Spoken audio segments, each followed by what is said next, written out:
नमस्कार दोस्तों, आप लोगों का अपना चैनल 24 स्टडी वाला पर स्वागत है।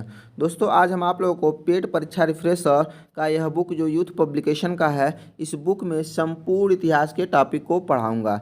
दोस्तों पेड से संबंधित सारी बुकें लगभग हमारे चैनल पर पढ़ाई जा रही हैं, चाहे वो घटना चक्र की बुक हो, उत्कर्ष पब्लिकेशन की बुक हो, यूथ पब्लिकेशन की बुक हो या किरण पब्लिकेशन की बुक है। सारे बुकें हमारे चैनल पे पढ़ाई जा रही हैं। जो विद्यार्थी उन वीडियो को नहीं देखे हैं वे हमारे चैनल के प्लेलिस्ट में जाकर उसे देख सकते हैं। दोस्तों आज हम इस बुक में संपूर्ण इतिहास वाले टॉपिक को शुरू करते हैं।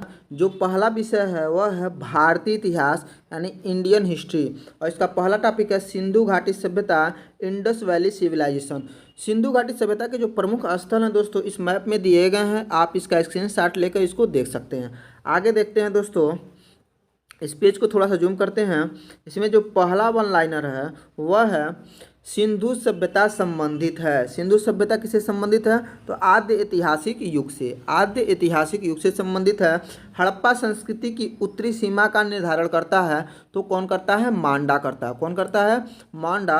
हड़प्पा संस्कृति की दक्षिणी सीमा का निर्धारण करता है, तो दैमाबाद करता है। कौन करता है? दैमाबाद करता है। आगे देखते हैं दोस्तों, हड़प्पा संस्कृति की पश्चिमी सीमा का निर्धारण करता है, तो सुतका गेंडोर करता है। कौन करता है? सुतका गेंडोर करता है। हड़प्पा संस्कृति की पूर्वी सीमा का निर्धारण करता है आलमगीरपुर। सिंधु घाटी सभ्यता का वह स्थान जो अब पाकिस्तान में है, कौन सा है वह है हड़प्पा। कौन सा हो जाएगा? हड़प्पा हो जाएगा। सिंधु सभ्यता के महान स्नानागार प्राप्त हुए हैं मोहनजोदड़ो से। कहाँ से? मोहनजोदड़ो से। सिंधु घाटी सभ्यता की विकसित अवस्था में वह स्थल जहाँ से घरों में कुओं के अवशेष मिले हैं वह कौन सा स्थान है? तो वह है मोहनजोदड़ो। जहाँ पे कुओं के अवशेष मिले हैं मोहनजोदड़ो हो जाएगा। सिंधु घाटी सभ्यता का पत्तन नगर था, तो कौन सा पत्तन नगर था? तो वह था लोथल। कौन? लोथल हो जाएगा।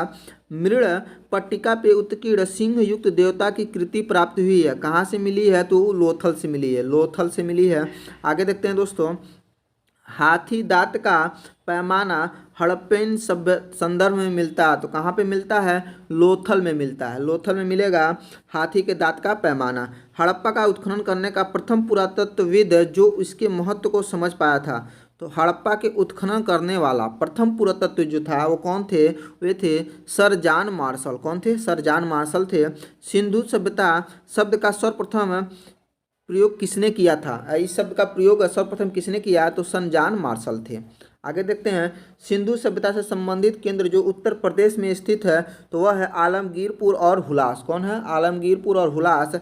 हड़प्पा सभ्यता स्थल लोथल स्थित है, तो कहाँ पे स्थित है? तो गुजरात में स्थित है। हड़प्पन संस्कृति के संदर्भ में शैलकृत स्थापत्य के प्रमाण मिले हैं, तो धौलागिरी से मिले हैं। कहाँ से? धौलागिरी से मिले हैं। एक जुते हुए खेत की खोज की गई है, कहाँ से? कालीबंगन से। कालीबंगन से। भारत का सबसे बड़ा हड़प्पन पुरास्थल है राखीगढ़ी है। सबसे बड़ा पूरा हड़प्पन पुरास्थल राखीगढ़ी हो जाएगा। मनका बनाने का कारखाना प्राप्त हुआ है चहुंदड़ों से। कहाँ से? चहुंदड़ों से। आगे है, भारत में कपास की खेती का सबसे पहला साक्ष्य से प्राप्त हुआ, तो कहाँ से प्राप्त हुआ है? तो वह है मेहरगढ़। मेहरगढ़ से कपास की खेती का पहला साक्ष्य मिला है। हड़प्पा का वह स्थान जहाँ पे मिट्टी के हल की आकृति मिली है, तो वह है वनवाली। कौन सा है? वनवाली हो जाएगा। हड़प्पा स्थान या स्थल जहाँ से 100 पेटिका या ताबूक के प्रमाण मिले हैं, तो वह है हड़प्पा। कौन सा स्थान है? हड़प्पा। भारत में स्वतंत्रता के बाद सर्वाधिक संख्या में हड़प्पन स्थलों की खोज हुई है, तो कहाँ पे? गुजरात में। गुजरात में सबसे ज़्यादा हड़प्पन स्थलों की खोज की गई है स्वतंत्रता के बाद। आगे देखते हैं दोस्तों, आगे है आपका सिंधु सभ्यता के प्रमुख स्थल, नदी, उत्खननकर्ता और वर्तमान स्थिति, इसके बारे में देखते हैं दोस्तों। तो इसमें जो है आपका पहला है वह है हड़प्पा। हड़प्पा जो है किस नदी के किनारे स्थित है? तो रावी नदी के किनारे स्थित है। और स्थिति देखेंगे तो पाकिस्तान के पंजाब प्रांत का साहिवाल जिला। कौन सा? पंजाब प्रांत का साहिवाल जिला। और उत्खननकर्ता थे दयाराम साहनी, माधव स्वरूप, वत्स और व्हीलर, ये लोग उत्खनन करता थे। आगे देखते हैं, दूसरा है जो आपका मोहनजोदड़ो। और मोहनजोदड़ो जो है सिंधु नदी के किनारे स्थित है। आप और इसका स्थिति देखेंगे तो पाकिस्तान के सिंध प्रांत का लड़काना जिला हो जाएगा। उत्खनन करता है रखाल दास बनर्जी, मैके और व्हीलर। अगला है चौहुंदड़ो नदी जो हो जाएगी सिंधु, स्थिति हो जाएगी सिंधु प्रांत पाकिस्तान में, और नवाब शाह जिला हो जाएगा। उत्खननकर्ता हो जाएंगे मैके और एन जी मजूमदार। अगला है कालीबंगन। कालीबंगन जो है घग्गर नदी के किनारे स्थित है और यह राजस्थान के हनुमानगढ़ जिला में स्थित है, और इसकी खोज अमलानंद घोष, बीवी लाल और बीके थापर ने किया था। आगे है कोटदीजी जो सिंधु नदी के किनारे स्थित है, सिंध प्रांत का खैरपुर स्थान पर इसका स्थिति है, और फजल अहमद इसके उत्खनन करता हो जाएंगे। रंगपुर जो है मादर नदी के किनारे स्थित है, गुजरात के काठियावाड़ जिले में स्थित है, और रंगनाथ राव इसके उत्खनन करता हो जाएंगे। अगला जो है रोपड़। रोपड़ जो है सतलज नदी के किनारे है, स्थिति पंजाब का रोपड़ जिला, उत्खनन करता यज्ञदत्त शर्मा। लोथल जो है भोगवा नदी हो जाएगी और स्थिति हो जाएगी गुजरात का अहमदाबाद जिला, उत्खनन करता हो जाएंगे रंगनाथ राव।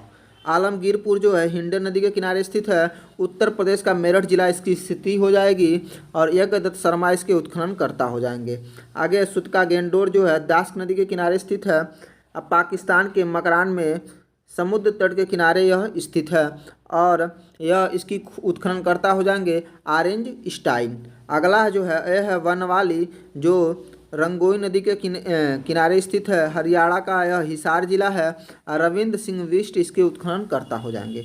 आगे है धौलावीरा। धौलावीरा जो है लूनी नदी के किनारे स्थित है, गुजरात का कच्छ का रण इसकी स्थिति हो जाएगी, और जेपी जोशी और रविंद्र सिंह बिष्ट जो है इसके उत्खनन करता हो जाएंगे। अगला जो है सुतकाकोह जो है यह सादिकौर नदी के किनारे स्थित है, दक्षिणी बलूचिस्तान में इसकी स्थिति हो जाएगी, और जॉर्ज डेल से इसके उत्खनन करता हो जाएंगे। आगे देखते हैं दोस्तों, अगला टॉपिक है जो वह है वैदिक संस्कृति। क्या है? वैदिक संस्कृति है, इसके बारे में देखते हैं। तो महाभारत ग्रंथ का उपनाम क्या है? तो उसका उपनाम है सत सहस्त्री संहिता। क्या नाम है? सत सहस्त्री संहिता। गायत्री मंत्र के नाम से प्रसिद्ध स्वर मंत्र जो है सर्वप्रथम किस ग्रंथ में मिलता है? तो मिलता है ऋग्वेद में। कहाँ पे? ऋग्वेद में मिलता है। आगे देखते हैं, ऋग्वैदिक धर्म था तो कैसा था? तो बहुदेववादी था। कैसा था? बहुदेववादी था। ऋग्वेद में जनता जो है विश्वास करती थी, तो किसमें विश्वास करती थी? तो बलि और कर्मकांड में विश्वास करती थी ऋग्वेद में। आगे देखते हैं दोस्तों, आगे है आपका गोत्र शब्द का सर्वप्रथम प्रयोग हुआ तो कहाँ पे हुआ है? तो ऋग्वेद में हुआ। गोत्र शब्द का सर्वप्रथम प्रयोग जो है वह आपका ऋग्वेद में हुआ। कहाँ पे? ऋग्वेद हो जाएगा। आगे देखते हैं, ऋग्वेद में सर्वाधिक संख्या में मंत्र संबंधित हैं, तो किससे संबंधित हैं? इंद्रदेव से। किससे? इंद्रदेव से संबंधित मंत्र सबसे ज़्यादा हैं। सबसे प्राचीन वेद जो है ऋग्वेद हो जाएगा। वह वैदिक ग्रंथ जिसमें वर्ण शब्द का सर्वप्रथम नामोल्लेख मिलता है तो वह वेद है ऋग्वेद। ऋग्वेद में उल्लेखित यो शब्द की कृषि उत्पाद हेतु प्रयुक्त किया जाता था। तो यो का मतलब होता था जौ। क्या होता था? जौ होता था। वह नदी जिसके किनारे ऋग्वेद में उल्लेखित प्रसिद्ध 10 राजाओं का युद्ध लड़ा गया था, तो वह नदी थी पुरुषपड़ी या रावी नदी। ऋग्वैदिक काल के प्रारंभ में महत्वपूर्ण मूल्यवान समझी जाती थी। तो महत्वपूर्ण मूल्यवान संपत्ति कौन समझी जाती थी? तो गाय थी। क्या थी? गाय थी। वैदिक काल में किस जानवर को अघन्या या नौ मारने वाला, अघन्या का मतलब होता है नौ मारने योग्य, तो वह होती थी गाय होती थी। वह वैदिक साहित्य जिसमें मोक्ष की चर्चा मिलती है तो वह है उपनिषद। कौन सा है? उपनिषद हो जाएगा। वैदिक देवताओं के गुरु माने जाते हैं तो बृहस्पति को। उत्तर वैदिक काल में आर्य संस्कृत का धूरी समझा जाता था, तो कुरु और पांचाल को। किसको? कुरु और पांचाल को। वैदिक कर्मकांड में होता का संबंध होता था, तो यह ऋग्वेद से होता था। किससे होता था? ऋग्वेद से। आरंभिक वैदिक साहित्य में सर्वाधिक वर्णित नदी कौन है? तो सिंधु नदी है। कौन सी नदी है? सिंधु नदी है। वह नदी जिसमें ऋग्वेद में मातेतमा या देवीतमा एवं नदीतमा संबंधित किया गया। किसको? तो वह नदी है सरस्वती। कौन सी नदी हो जाएगी? सरस्वती। आगे देखेंगे दोस्तों, आगे आपका शुक्ल यजुर्वेद संहिता है, तो यह किससे संबंधित हो जाएगा? तो वाजस्नेयी संहिता है। शुक्ल यजुर्वेद की संहिता है वाजस्नेयी संहिता। आगे देखते हैं, शतपथ ब्राह्मण में उल्लेखित राजा विदेह माधव से संबंधित ऋषि थे, तो किससे संबंधित? वह थे ऋषि गौतम राहुगढ़ थे। तो शतपथ ब्राह्मण में उल्लेखित राजा विदेह माधव से संबंधित ऋषि थे तो वो थे ऋषि गौतम राहुगढ़। आगे देखते हैं दोस्तों, जिस ग्रंथ में पुरुष पुरुष मेध का उल्लेख हुआ है वह है आपका शतपथ ब्राह्मण। कौन है? शतपथ ब्राह्मण। गोपद ब्राह्मण संबंधित है अथर्ववेद से। किससे संबंधित है? अथर्ववेद से। आयुर्वेद अर्थात जीवन का विज्ञान का उल्लेख सर्वप्रथम मिलता है तो मिलता है अथर्ववेद में। कहाँ पे? अथर्ववेद में मिलता है। वह उपनिषद जिसमें पहली बार निराशावाद के तत्व दिखाई देते हैं तो वह है मैत्रेयी। कौन सी हो जाएगी? मैत्रेयी। आगे देखते हैं, भारतीय प्रतीक पर उत्कीर्ण सत्य में जयते लिया गया है तो कहाँ से लिया गया है? तो मुंडको उपनिषद से लिया गया है। बहुत इंपॉर्टेंट क्वेश्चन है, कहाँ से लिया गया है? मुंडको उपनिषद से लिया गया है। जेद अवस्था और ऋग्वेद में समानता है। जिंद अवस्था जो है संबंधित है, किससे संबंधित है? तो ईरान से संबंधित है, ईरान से संबंधित है। आगे देखते हैं दोस्तों, प्राचीन काल में निशाका से जाने जाते थे तो क्या जाना जाता? स्वर आभूषण को निशाका कहा जाता था प्राचीन समय में। आगे 14वीं सदी ईसा पूर्व का एक अभिलेख जिसमें वैदिक देवताओं का वर्णन है प्राप्त हुआ। तो कहाँ से प्राप्त हुआ? तो बोगोज कोई से, जो एशिया माइनर में स्थित है।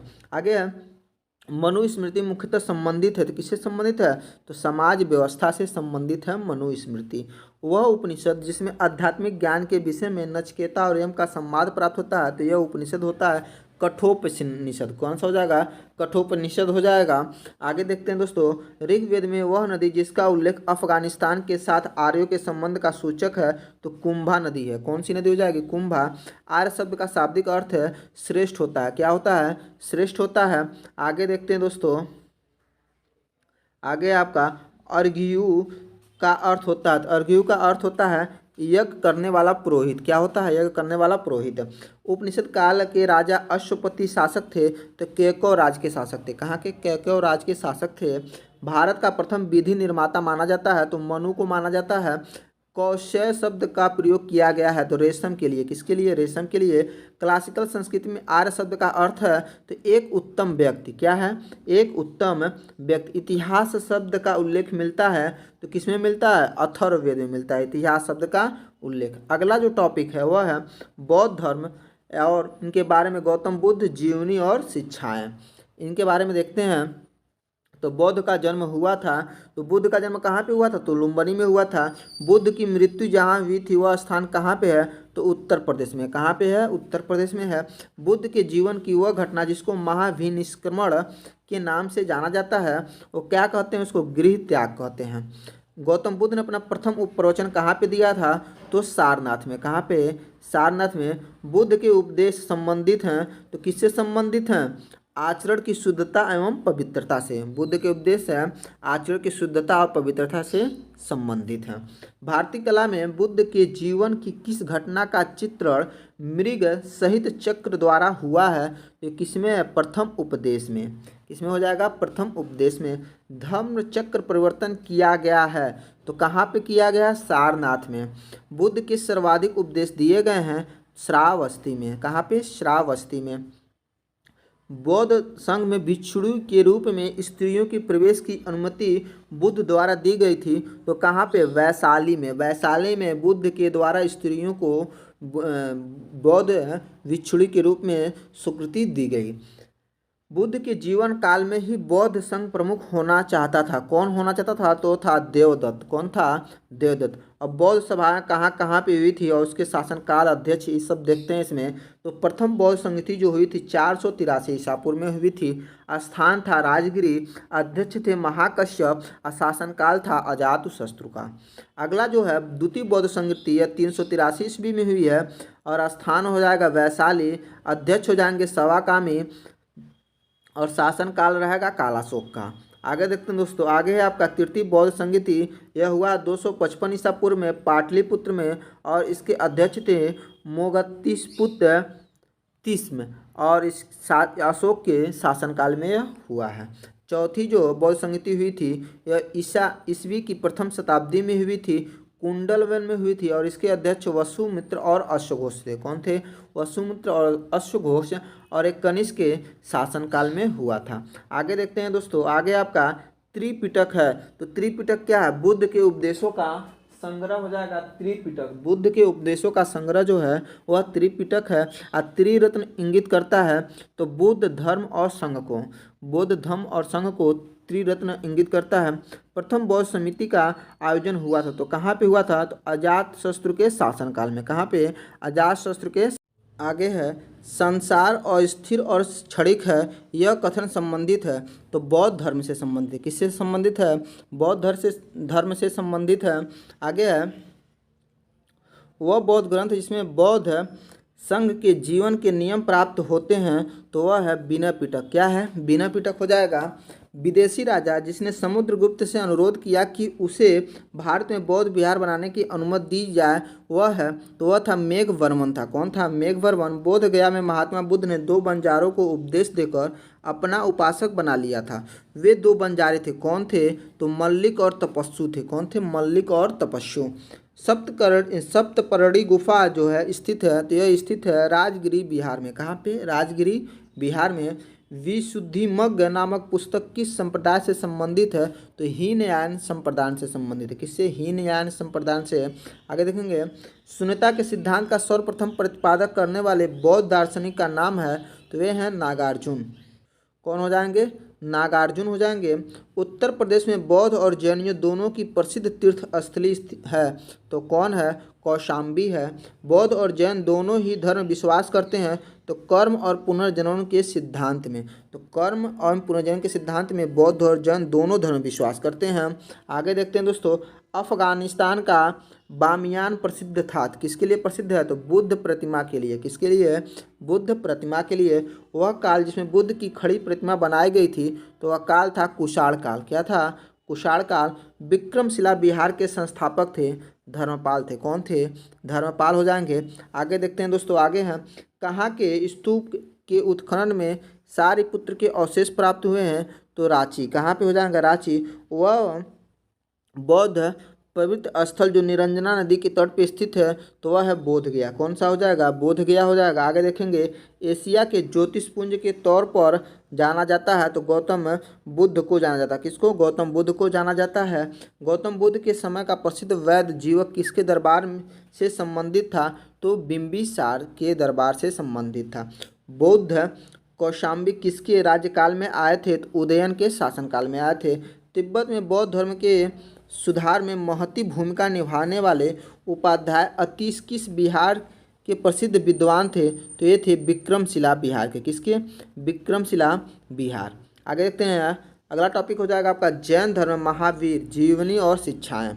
आगे हैं तीर्थंकरों का काल क्रमानुसार सही क्रम है, तो सबसे पहले अभिनंदन, पद्म प्रभु, विमलनाथ, मनु, सुब्रत नाथ। जैन धर्म के संस्थापक हैं तो ऋषभ देव हैं। कौन है, ऋषभ देव हो जाएंगे। महावीर स्वामी का जन्म स्थान है तो कुंडलपुर है। कौन सा है, कुंडलपुर हो जाएगा। महावीर स्वामी को ज्ञानोदय प्राप्त हुआ है तो ऋजुपालिका नदी के तट पे। कहाँ पे, ऋजुपालिका नदी के तट पे। महावीर का प्रथम अनुयायी बना तो बने थे जामली। कौन बने थे, जामली।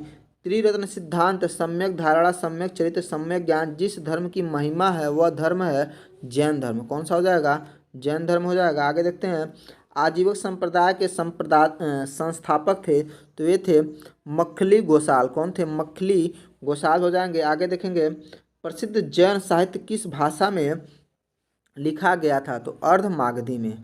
जैन साहित्य अर्धमागधी में लिखा गया था। यापनीय एक संप्रदाय है तो जैन धर्म का एक संप्रदाय हो जाएगा। तीर्थंकर शब्द संबंधित है तो जैन धर्म से हो जाएगा। वह जैन धर्म जिसमें अंतिम से श्वेतांबर यानी आगम का संपादन हुआ तो पाटलिपुत्र हो जाएगा। प्रभातगिरी जिसका तीर्थ स्थल है वे हैं जैन। कौन है, जैन हो जाएंगे। आगे देखते हैं दोस्तों, वह धर्म जो विश्व विनाशकारी प्रलय की अवधारणा में विश्वास नहीं करता जैन धर्म हो जाएगा। जैनियों की पवित्र पुस्तक कहलाती है आगम सिद्धांत। वह दर्शन जिसमें पुनर्जन्म के विश्वास को अस्वीकार कर दिया है तो वह दर्शन है चरवाक दर्शन। कौन सा हो जाएगा, चरवाक। अगला टॉपिक है मौर्य वंश सम्राट अशोक। प्रथम भारतीय साम्राज्य स्थापित किया था तो चंद्रगुप्त मौर्य ने किया था। चंद्रगुप्त मौर्य और सिकंदर महान की भेंट का उल्लेख है किया, किसने किया है, तो जस्टिन ने किया। किसने किया है, जस्टिन ने चंद्रगुप्त मौर्य और सिकंदर महान की भेंट का उल्लेख किया है। आगे है, जल की आवश्यकताओं को ध्यान में रखते हुए जिस प्रथम शासक ने गिरनार क्षेत्र में एक झील का निर्माण करवाया वह था तो चंद्रगुप्त मौर्य था। कौन था? चंद्रगुप्त मौर्य था, जो गिरनार के क्षेत्र में एक झील का निर्माण करवाया।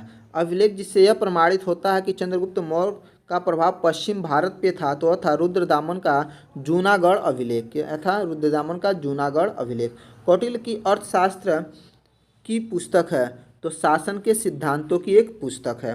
किसकी तुलना मैकियावेली की द प्रिंस से की जाती है? तो कौटिल्य की अर्थशास्त्र। कौटिल्य की अर्थशास्त्र की तुलना मैकिया की द प्रिंस से, मैकियावेली की द प्रिंस से की जाती है। राज्य के सप्तांग सिद्धांत के अनुसार राज्य का सातवां अंग था तो सातवां अंग था मित्र। कौन था? मित्र। चाणक्य अपने बचपन में किस नाम से जाने जाते थे? तो विष्णुगुप्त के नाम से जाने जाते थे। वह राजा जिसके एक अभिलेख में सूचना मिलती है कि शाक्य मुनि बुद्ध का जन्म जो है और लुम्बिनी में हुआ तो वह राजा है अशोक। कौन हो जाएगा? अशोक। सारनाथ स्तंभ का निर्माण किया था अशोक ने किया था सारनाथ स्तंभ का निर्माण। अशोक द्वारा स्थापित सुरक्षित स्तंभ जो है वह है लौरिया नंदनगढ़। कौन है? लौरिया नंदनगढ़। गुर्जरा लघु शिलालेख जिसमें अशोक का नामोल्लेख है किया गया है स्थित है तो मध्य प्रदेश का दतिया जिला। तो दतिया जिला मध्य प्रदेश में जो गुर्जरा लघु शिलालेख है इसमें अशोक का नाम उल्लेख किया गया है। ब्राह्मी लिपि को सर्वप्रथम पढ़ा था किसने? सर्वप्रथम ब्राह्मी लिपि को पढ़ा तो जेम्स प्रिंसेस ने पढ़े। वह स्थान जहाँ पे प्राक अशोक ब्राह्मी लिपि का पता चलता है तो वह है अनुराधापुरम। कौन सा हो जाएगा? अनुराधापुरम। आगे देखते हैं दोस्तों, आगे है आपका अपने साम्राज्य के उत्तर पश्चिमी भाग में उत्कीर्ण राजज्ञाओं के लिए अशोक ने इन लिपियों का प्रयोग किया था। किन लिपियों का प्रयोग किया था? तो अरमाइक, ग्रीक और खरोष्टी। कौन कौन हो जाएगा? अरमाइक, ग्रीक और खरोष्टी रूप। आगे है अशोक ने इलाहाबाद में अशोक स्तंभ किस शासक के बारे में सूचना प्रदान करता है? तो यह है समुद्रगुप्त। फायान भारत में आया था 399 AD में। कलिंग युद्ध का विवरण प्राप्त होता है तो यह 13वें शिलालेख में कलिंग युद्ध का विवरण प्राप्त होता है। मौर्य मंत्री परिषद में राजस्व इकट्ठा करने से संबंधित था तो वह था समाहर्ता। कौन था? समाहर्ता हो जाएगा। अशोक का समकालीन तुर्मै कहाँ का राजा था? तो मिस्र का राजा था। एक इतिहासकार के अनुसार शिलालेखों में अशोक ने जिस धर्म का प्रतिपादन किया था वह वस्तुतः राजधर्म था फ्लीट। क्या था? फ्लीट। आधुनिक देवनागरी लिपि का प्राचीन रूप है ब्राह्मी। क्या नाम है? ब्राह्मी। किसने सहिष्णुता, उदारता, करुणता के त्रिविध आधार पर राजधर्म की स्थापना की? तो ये थे अशोक। सांची का स्तूप बनवाया था तो किसने बनवाया था सांची का स्तूप? तो अशोक ने बनवाया था। बुलंदी बाग प्राचीन स्थान है कहाँ पे? तो पाटलिपुत्र का बुलंदी बाग प्राचीन स्थान है। मौर्य काल के दंड विधान थे काफ़ी कठोर थे। कालसी प्रसिद्ध है तो अशोक के शिलालेख के लिए प्रसिद्ध है कालसी। चंद्रगुप्त मौर्य ने अपने अंतिम दिन में व्यतीत किए थे कहाँ पे? सरवणवेल गोला में। अशोक का वह अभिलेख जिसमें धार्मिक सहिष्णुता के सिद्धांत की बात की गई है तो शिलालेख 12 में। किसमें? शिलालेख 12 में। अगला टॉपिक है गुप्त वंश, समुद्रगुप्त और चंद्रगुप्त द्वितीय। इसमें देखेंगे वह गुप्त शासक जिन्होंने सर्वप्रथम सिक्के जारी किए तो चंद्रगुप्त प्रथम ने जारी किए सर्वप्रथम सिक्के। रजत सिक्के जारी करने वाला पहला गुप्त शासक है तो वह चंद्रगुप्त द्वितीय। भारत का नेपोलियन के नाम से जाना जाता है समुद्रगुप्त को। शक विजेता के नाम से किसे जाना जाता है? शक विजेता के नाम से तो ये थे चंद्रगुप्त द्वितीय। वे गुप्त शासक जिन्होंने होड़ों पर विजय प्राप्त की थी तो यह है स्कंदगुप्त। कौन हो जाएंगे? स्कंदगुप्त। गुप्त स्वर्ण मुद्रा को कहा जाता था तो क्या कहा जाता था? दिनार कहा जाता था। सती प्रथा का प्रथम अभिलेख साक्ष्य प्राप्त हुआ तो अभिलेखिक साक्ष्य कहाँ पे प्राप्त हुआ है? तो भानुगुप्त के एरड़ अभिलेख में। कहाँ पे? भानुगुप्त के एरड़ अभिलेख में। सारनाथ की भूमि स्पर्श मुद्रा वाली बुद्ध प्रतिमा कालांकित है तो किस काल में है? तो गुप्त काल में है। प्राचीन भारत में वह वंश जिसके शासनकाल में स्वर्ण युग कहा जाता है तो वंश है गुप्त काल। कौन सा वंश हो जाएगा? गुप्त काल हो जाएगा। वह राजवंश जो हुड़ों के आक्रमण से अत्यंत विचलित हुआ तो यह है गुप्त वंश हो जाएगा। भाग और बलि थे तो राजस्व के स्रोत हो जाएंगे। भारतीय दर्शन की प्रारंभिक शाखा है तो सांख्य दर्शन हो जाएगा। कर्म का सिद्धांत संबंधित है तो मीमांसा से। योग दर्शन के प्रतिपादक हैं पतंजलि। योग दर्शन के प्रतिपादक पतंजलि। नया दर्शन को प्रचारित किया था तो गौतम ने। किसने? गौतम ने नया दर्शन को प्रचारित किया था। काम रूप में वैष्णव धर्म को लोकप्रिय बनाया था तो शंकर देव ने। किसने बनाया था? शंकर देव ने। बीज गणित के क्षेत्र में अपने योगदान के लिए विशेष रूप से जाने जाते हैं वे हैं भास्कर। कौन हो जाएंगे? भास्कर। कालिदास द्वारा रचित मालविकाग्निमित्रम नामक ग्रंथ का नायक था तो वो कौन थे? तो अग्निमित्र थे। गुप्त काल में उत्तर भारतीय व्यापार संचालित होता था तो किसमें? तो ताम्रलिपि बंदरगाह से। कहाँ से? ताम्रलिपि बंदरगाह से। कुमार गुप्त के मंदसौर अभिलेख में किस श्रेणी का उल्लेख है? किस श्रेणी का उल्लेख है? तो रेशम बुनकरों का उल्लेख है। वह गुप्त शासक जिसको गुप्त शासकों में पहली बार अभिलेख जारी करने का दायित्व दिया गया तो वह है समुद्रगुप्त। कौन हो जाएगा? समुद्रगुप्त। अब ये क्या है? समुद्रगुप्त जो है गुप्त शासकों में पहली बार अभिलेख जारी करने का दायित्व इनको दिया जाता है कि यही अभिलेख जारी करवाए थे। कौन थे? समुद्रगुप्त। गुप्त शासक जिनको भारत का नेपोलियन कहा जाता है तो ये हैं समुद्रगुप्त। अगला टॉपिक है वह है हर्षवर्धन।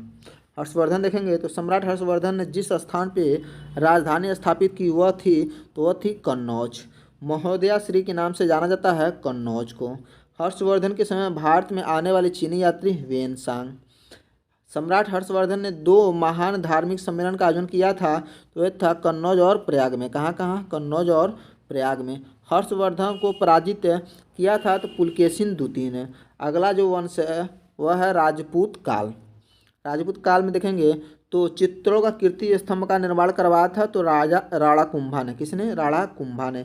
पृथ्वीराज चौहान ने मोहम्मद गोरी को युद्ध में वर्ष में हराया परंतु अगले वर्ष उससे हार गया। तो कब हराए थे? तो तराइन के प्रथम युद्ध 1191 में ये मोहम्मद गोरी को हराए थे। बाद में 1192 में इनको मोहम्मद गोरी ने हरा दिया।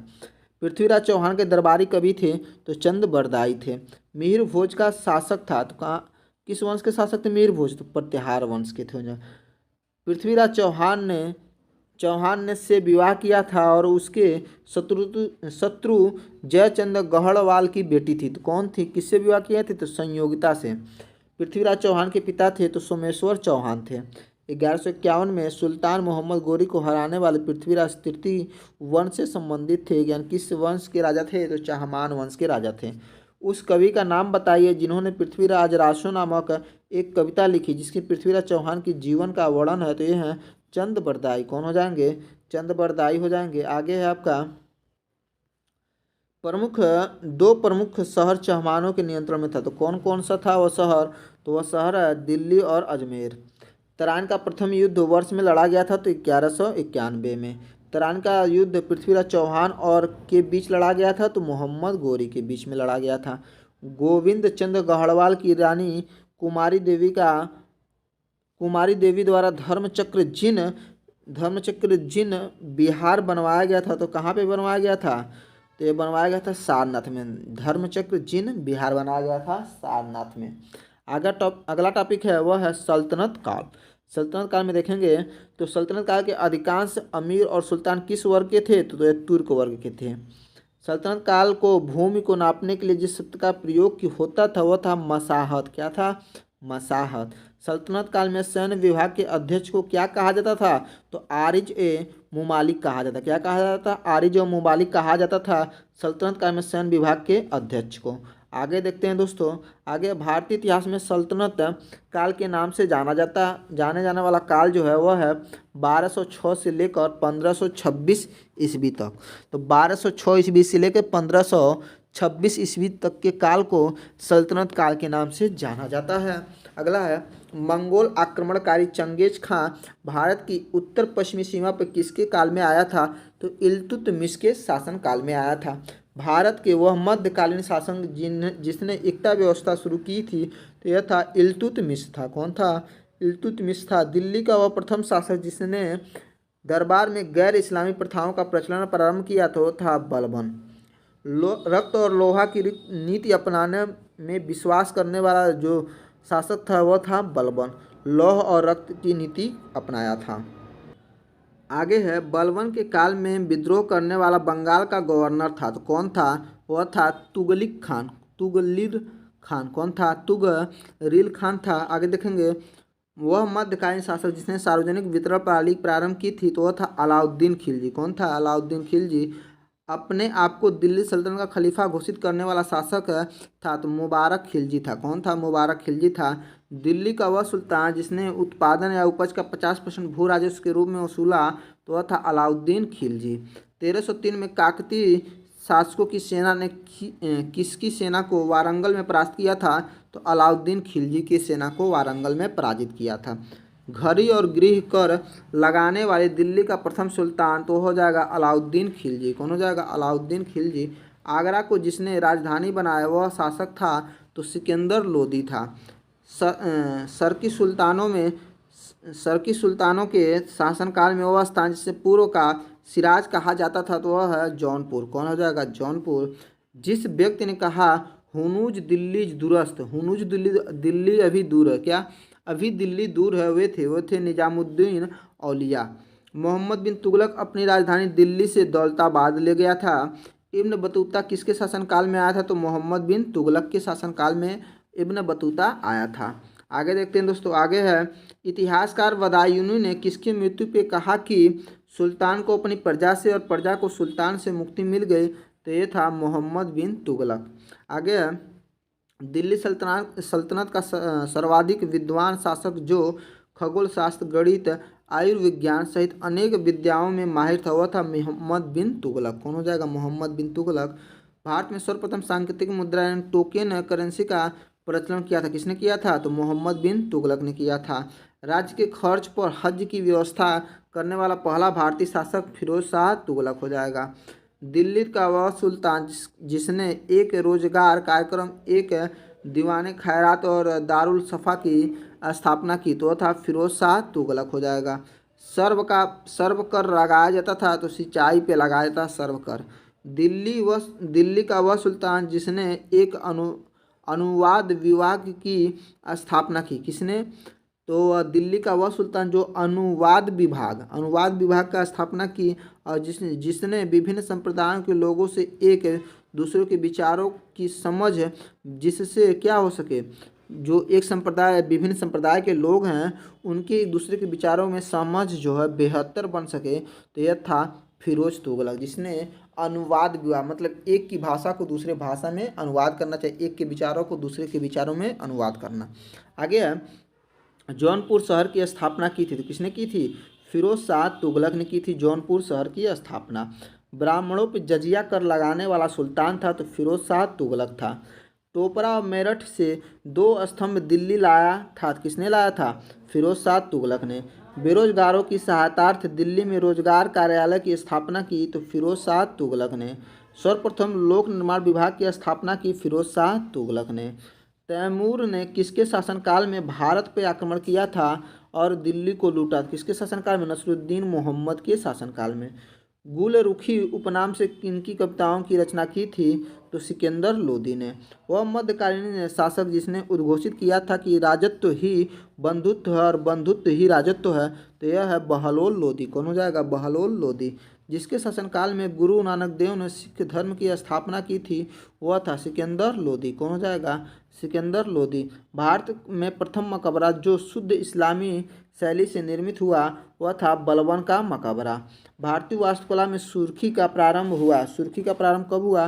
तो सल्तनत के सुल्तानों के द्वारा। किसके द्वारा? सल्तनत के सुल्तानों के द्वारा।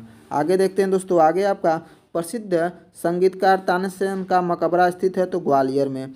जंतर मंतर के नाम से जन ख्याति प्राप्त खगोलीय वेधशाला का दिल्ली में निर्माण कराया था तो किसने कराया था दिल्ली में निर्माण? तो जय सिंह दूती ने करवाया था। किसने? जय सिंह दूती ने करवाया था।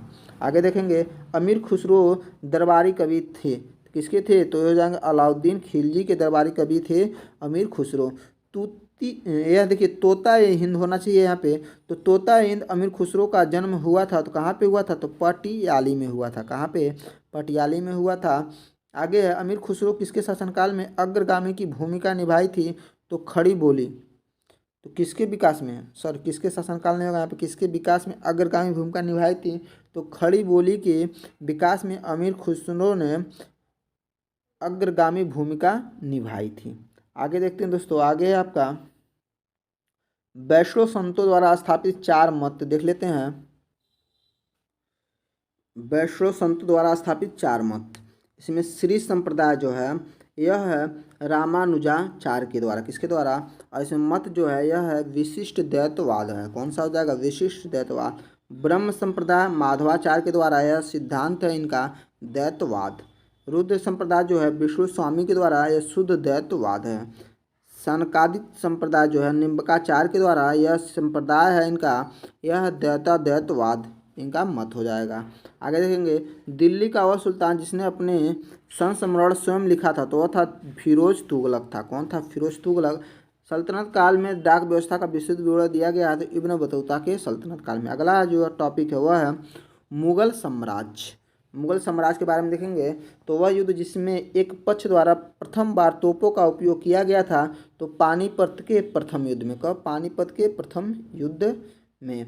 मेवाड़ के जिस राजा को 1527 में खानवा के युद्ध में बाबर ने हराया था वह राजे था राणा सांगा। कौन थे, राणा सांगा थे। बाबर को सर ए पुल के युद्ध में पराजित किया था, तो किसने किया था, तो शैबानी खान ने किया था। किसने, शैबानी खान। बादशाह ने पादशाह की उपाधि धारण की थी, तो काबुल में। कहाँ पे, काबुल हो जाएगा। आगे देखते हैं बाबर द्वारा लड़े गए प्रमुख युद्ध और उसके परिणामों के बारे में देखेंगे। तो पानीपत का जो प्रथम युद्ध हुआ था यह हुआ था 21 अप्रैल 1526 में।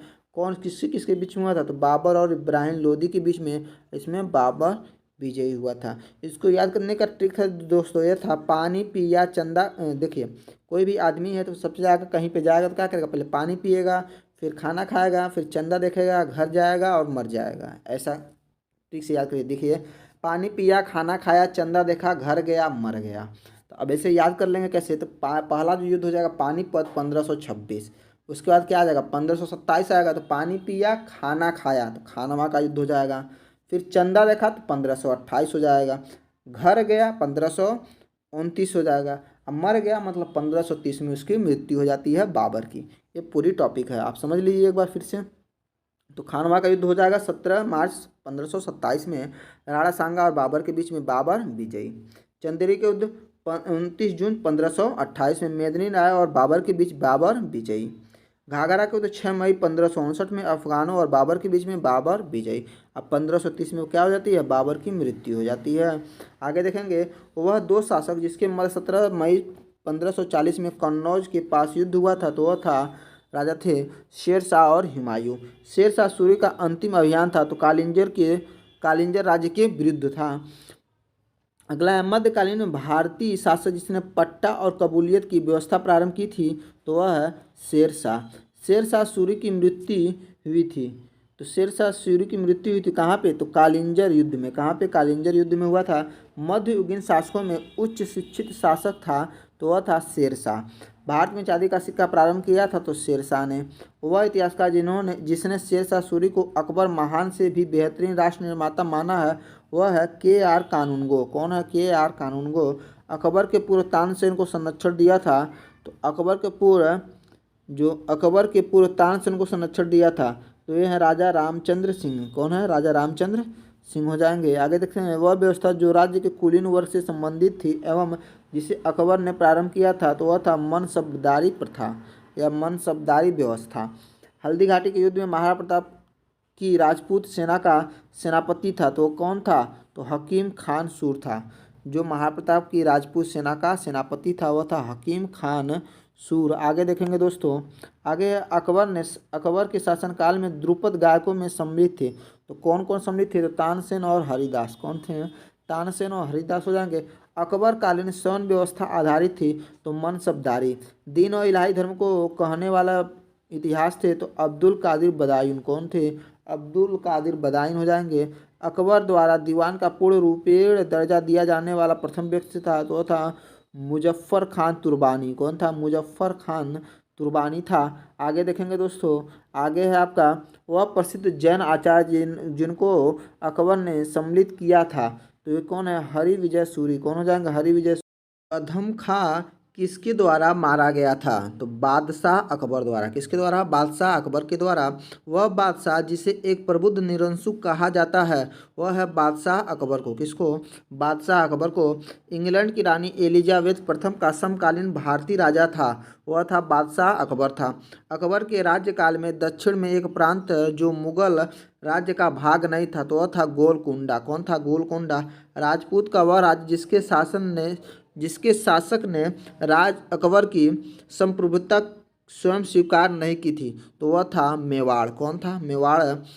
अकबर ने सर्वप्रथम वैवाहिक संबंध राजपूत के जिस वंश से स्थापित किया वह था कछवाहों का वंश। क्या था? कछवाहों का वंश था। आगे देखेंगे, चाँद बीबी जो अकबर के विरुद्ध बहादुरी से लड़ी थी वह थी, तो कहाँ की थी? बीजापुर की थी। कहाँ की? बीजापुर की थी। दक्कन का वह राज्य जो अकबर द्वारा विजित किया गया था अहमदनगर था। क्या था? अहमदनगर। मुगल बादशाह जहांगीर की पति नूरजहां का वास्तविक नाम था मेहरुन निशा। क्या नाम था? मेहरुन निशा नाम था। जहांगीर जिसे नादिर उज्जमा की पदवी प्रदान की वे थे अबुल हसन। कौन थे? अबुल हसन। वह शासक जिसने एक सिख गुरु का सिर कलम करवाया वह था जहांगीर। कौन था? जहांगीर था। जहांगीर के विरुद्ध विद्रोह किया किसने किया था? तो खुर्रम ने किया था। तो जहांगीर के विरुद्ध विद्रोह कौन कौन थे? तो खुर्रम थे, महाबत खां थे और खुसरो। जहांगीर के दरबार में ब्रिटिश शासक जेम्स प्रथम का राजदूत था, तो कौन था? विलियम हाकिंस था। ब्रिटिश राजदूत के रूप में सर थॉमस रो भारत आया था तो जहांगीर के शासनकाल में। कब आया था? जहांगीर के शासनकाल में। जहांगीर ने थॉमस रो को कहाँ मिलने का अवसर दिया? तो अजमेर में। वह कला जिसको जहांगीर ने संरक्षण दिया तो वह था चित्रकला। मुगल सम्राट जहांगीर ने इंग्लिश खाना की उपाधि दी थी तो विलियम हाकिंस को दी थी। किसको? विलियम हाकिंस को। मुगल सम्राट जिसने तांबू के प्रयोग पे निषेध लगाया था तो जहांगीर ने। किसने? जहांगीर ने। वह सिख गुरु जिसने विद्रोही राजकुमार खुसरो खां की सहायता की थी तो वह थे गुरु अर्जुन देव। कौन थे? गुरु अर्जुन देव थे। आगे देखते हैं दोस्तों, आगे है आपका, वह है एक डच पर्यटक जिसने जहांगीर के शासनकाल का मूल्यवान विवरण दिया है वह था फ्रांसिस्को पेलसॉर्ट थे। कौन थे? फ्रांसिस्को पेलसॉर्ट थे। मुगल सेना में चिकित्सक नियुक्त किया गया था तो वर्नियर को। किसको? वर्नियर को। बादशाह शाहजहां को सुप्रसिद्ध हीरा कोहिनूर भेंट किया था तो मीर जुमला ने। किसने? मीर जुमला ने भेंट किया था। किसे शाहजहां ने शाह बुलंद इकबाल की पदवी दी थी? तो दारा शिकोह को। वह सम्राट जिसने अपनी राजधानी आगरा से दिल्ली स्थानांतरित किया शाहजहां। किसने किया था? तो शाहजहां ने अपनी राजधानी आगरा से दिल्ली स्थापित किया था। जिंदा पीर के नाम से जाना जाता है औरंगजेब। कौन जाना जाता है? औरंगजेब जाना जाता है। दारा सिकोह को जिस स्थान पर दफनाया गया था वह स्थान है दिल्ली। दारा सिकोह को दिल्ली में दफनाया गया था। मुगल सेना में सबसे अधिक राजपूत और मराठा सेनापतियों को रखा था तो किसने रखा था? तो औरंगजेब ने सबसे अधिक राजपूत और मराठा सेनापतियों को रखा था। शाहजहां के शासनकाल में अधिकांश समय तक दक्कन का गवर्नर रहा तो औरंगजेब रहा। अपनी विजयों को लिपिबद्ध करने के लिए किस हिंदू को औरंगजेब ने ढूंढ निकाला था? तो ईश्वर दास नागर को। किसको? ईश्वर दास नागर को। मुगल सम्राट औरंगजेब वाद्य यंत्र बजाते थे। कौन सा वाद्य यंत्र बजाता था? तो था वीणा। वह मुगल बादशाह जिसका 2 बार सिंहासनारोहण हुआ तो वह था औरंगजेब। कौन था? औरंगजेब। औरंगजेब ने दक्षिण में जिन 2 राज्यों को विजित किया था वे थे बीजापुर और गोलकुंडा। क्या थे? बीजापुर और गोलकुंडा। आगे देखेंगे दोस्तों, बहमनी साम्राज्य के बारे में देख लेते हैं। तो इसमें देखिएगा राज्य जो है और बीजापुर वंश जो था वो आदिल शाही और संस्थापक यूसुफ आदिल शाह। स्थापना वर्ष 1889। अगला जो राज्य है वह अहमदनगर वंश निजाम शाही और संस्थापक मलिक अहमद संस्थापना किया था। स्थापना वर्ष हो जाएगा 1490। बरार वंश हो जाएगा इमाद शाही और फतेह उल्लाह इमाद शाह इसके संस्थापक हो जाएंगे, 1490 में स्थापना। अगला है गोलकुंडा जो कुतुब शाही वंश से संबंधित था। कुली कुतुब शाह इसके संस्थापक थे, 1215 में इसकी स्थापना हुई। अगला देखेंगे दोस्तों, आगे आपका विदर जो वरीद शाही वंश से संबंधित था और अमीर अली बरीद इसके संस्थापक, 1526 में इसकी स्थापना हुई थी। संत रामदास को किसके शासनकाल से संबंधित किया जाता है? तो औरंगजेब। औरंगजेब ने किसको शाही बात उज जमानी की उपाधि प्रदान की थी? तो जहां आरा को। जजिया कर किसके शासनकाल में पुनः लगाया गया था? तो औरंगजेब के शासनकाल में। औरंगजेब के शासनकाल में जाटों ने किसके मकबरे को क्षतिग्रस्त किया था? तो और अकबर के। वह मुगल बादशाह जिसको शाह बेखबर कहा जाता था तो बहादुर शाह है। वह बादशाह जिसको शासनकाल में हिजड़ों और महिलाओं के एक वर्ग का प्रभुत्व था वह था अहमद शाह। अवध का नवाब था शहादत खां। अवध का नवाब शहादत खां हो जाएगा। आगे औरंगजेब की 707 ईस्वी में मृत्यु होने के बाद सत्ता संभाली थी। किसने संभाली थी? तो बहादुर शाह प्रथम ने। बुलंद दरवाज़ा बनवाया गया था तो अकबर के द्वारा। जहांगीरी चित्रकार थे अबुल हसन और अकारिजा। जहांगीर के दरबार में पक्षियों का सबसे बड़ा चित्रकार था तो वह था मंसूर। चित्रकला की मुगल शैली को आरंभ किया था तो हुमायूं ने किया था। किसने किया था? हुमायूं ने किया था। वह मुगल शासक जिसने लाला कलावंत से हिंदू संगीत की शिक्षा ली थी अकबर। शेर शाह का मकबरा स्थित है तो सासाराम में। शेर शाह का मकबरा सासाराम में। दिल्ली के लाल किले में मोती मस्जिद का निर्माण करवाया था तो औरंगजेब ने करवाया था दिल्ली के लाल किले में। प्रसिद्ध तानसेन का मकबरा स्थित है तो ग्वालियर मध्य प्रदेश में। कहाँ पे? ग्वालियर मध्य प्रदेश हो जाएगा। किसने अपने बादशाहपति हुमायूं के लिए मकबरे का निर्माण करवाया था? तो हाजी बेगम ने। किसने? हाजी बेगम ने। वह मकबरा जो द्वितीय ताजमहल कहलाता है वह है रबिया उद्दुरानी का मकबरा। कौन सा? रबिया उद्दुरानी का मकबरा। दिल्ली के पुराना किला के वर्तमान स्वरूप का निर्माण करवाया था शेर शाह सूरी ने। किसने? शेर शाह सूरी ने। फतेहपुर सीकरी में बादशाह अकबर ने निर्मित कराया था पंच महल। कौन सा महल? पंच महल। महाभारत के फारसी अनुवाद का शीर्षक है तो रज्मनामा हो जाएगा। वह मुगल बादशाह जिसने अपनी आत्मकथा फारसी में लिखी वह है जहांगीर। रामायण का फारसी भाषा में अनुवाद किया था तो अब्दुल कादिर बदायूं ने। मुगल शहजादियों में से किसने हुमायूंनामा लिखा था? तो ये थी गुलबदन बेगम। अनवर सुहेली नामक ग्रंथ किसका अनुवाद है? तो वह है पंचतंत्र का। शाहजहां के शासनकाल का राजकवि था तो वह था कलीम। हितोपदेश का फारसी अनुवाद किया था तो ताजुल माली ने किया था। किसने किया था? ताजुल माली ने। हिंदू धर्म ग्रंथों का अध्ययन करने वाला प्रथम मुस्लिम था तो वह था दारा शिकोह। मुगलों का राजकीय भाषा फारसी थी। क्या थी? फारसी थी मुगलों की राजकीय भाषा। बाबरनामा का अंग्रेजी अनुवाद किया था तो लेडेन एवं रस्किन ने। कालिदास के नाटक अभिज्ञान शाकुंतलम का सर्वप्रथम एक यूरोपीय भाषा में अनुवाद किया गया था तो विलियम जोन्स ने। कश्मीर के शासक जैन उल आबदीन का वास्तविक नाम था तो क्या नाम था? शाही खान था। जौनपुर राज्य का अंतिम शासक था हुसैन शाह।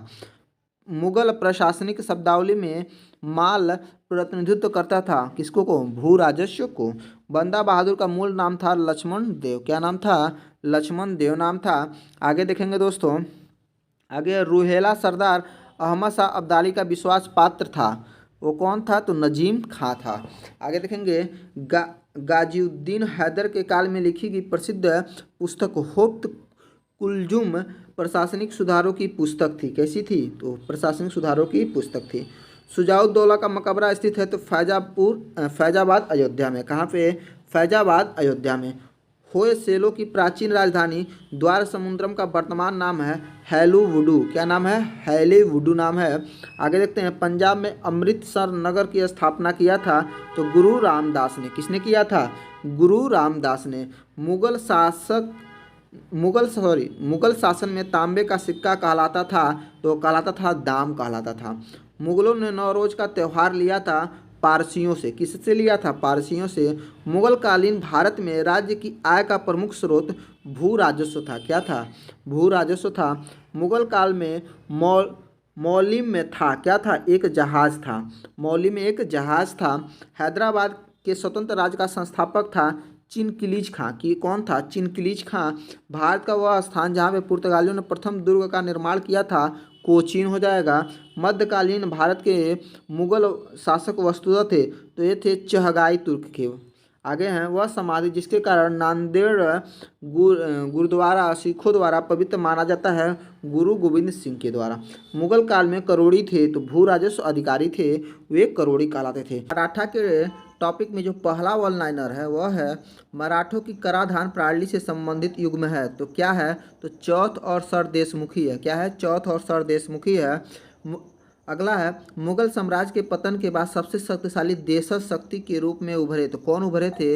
वे थे मराठा। कौन थे? मराठा। आगे है, सुरक्षा के लिए मराठों के राजस्व के दावों को जाना जाता था, किस नाम से जाना जाता था? तो चौथ के नाम से जाना जाता था। शिवाजी के साम्राज्य की राजधानी अवस्थित थी, तो कहाँ पे? रायगढ़ में। मराठा रानियों में जिसने 1700 ईस्वी से आगे मुगल साम्राज्य के विरुद्ध संघर्ष का नेतृत्व किया, वह थी, तो कौन थी? वो थी ताराबाई। कौन थी? ताराबाई थी। शिवाजी का वह उत्तराधिकारी जिसे औरंगजेब ने ईमानदार की उपाधि दी थी, कौन थी वो? तो वो थी ताराबाई। कौन थी? ताराबाई हो जाएंगी। आगे देखते हैं दोस्तों। आगे है, किसके समय में मराठा राजा नाचीज हो गया और पेशवा वास्तविक शासक? तो किसके समय में? तो बालाजी बाजीराव के समय में। किसके शासनकाल में? तो बालाजी बाजीराव के। शिवाजी ने मुगलों को किस युद्ध में हराया था? तो वह युद्ध था सलाहार का युद्ध। कौन सा युद्ध? सलाहार का युद्ध। शिवाजी के समय सरनोवत का पद संबद्ध था, तो सैन्य प्रशासन से था। मराठा साम्राज्य और ब्रिटिश ईस्ट इंडिया कंपनी के प्रतिनिधियों ने किस वर्ष में सालबाई की संधि पर हस्ताक्षर किए थे? तो किए थे 1782 में सालबाई की संधि पे हस्ताक्षर। वर्ष 1665 ईस्वी में पुरंदर की संधि का प्रत्यक्ष लक्ष्य था। तो प्रत्यक्ष लक्ष्य क्या था? वह था शिवाजी और बीजापुर के सुल्तान के बीच विवाद का बीज बोना, इनका प्रत्यक्ष लक्ष्य था। भारत में मुगल शासक को खत्म करने का एक बड़ी सीमा का श्रेय किसे दिया जाता है? तो वह दिया जाता है मराठों को। किसको? मराठों को। आगे देखते हैं दोस्तों। आगे है आपका, गोरिल्ला युद्ध तरीकों की शुरुआत की थी, तो किसने की थी? शिवाजी ने की थी। किसने? शिवाजी ने की थी गोरिल्ला युद्ध तरीकों की शुरुआत। आगे देखते हैं दोस्तों। आगे आपका, शिवाजी को छत्रपति का ताज पहनाया गया था, तो वर्ष 1674 ईस्वी में शिवाजी को छत्रपति का ताज पहनाया गया था। छत्रपति शिवाजी महाराज 1674 से 1680 किस वंश के मराठा शासक थे? तो किस वंश के शासक थे? तो थे मराठा वंश के। आगे देखते हैं दोस्तों। आगे आपका, मराठा साम्राज्य का दूसरा संस्थापक किसे माना जाता है? तो बाजीराव प्रथम को मराठा साम्राज्य का दूसरा संस्थापक माना जाता है।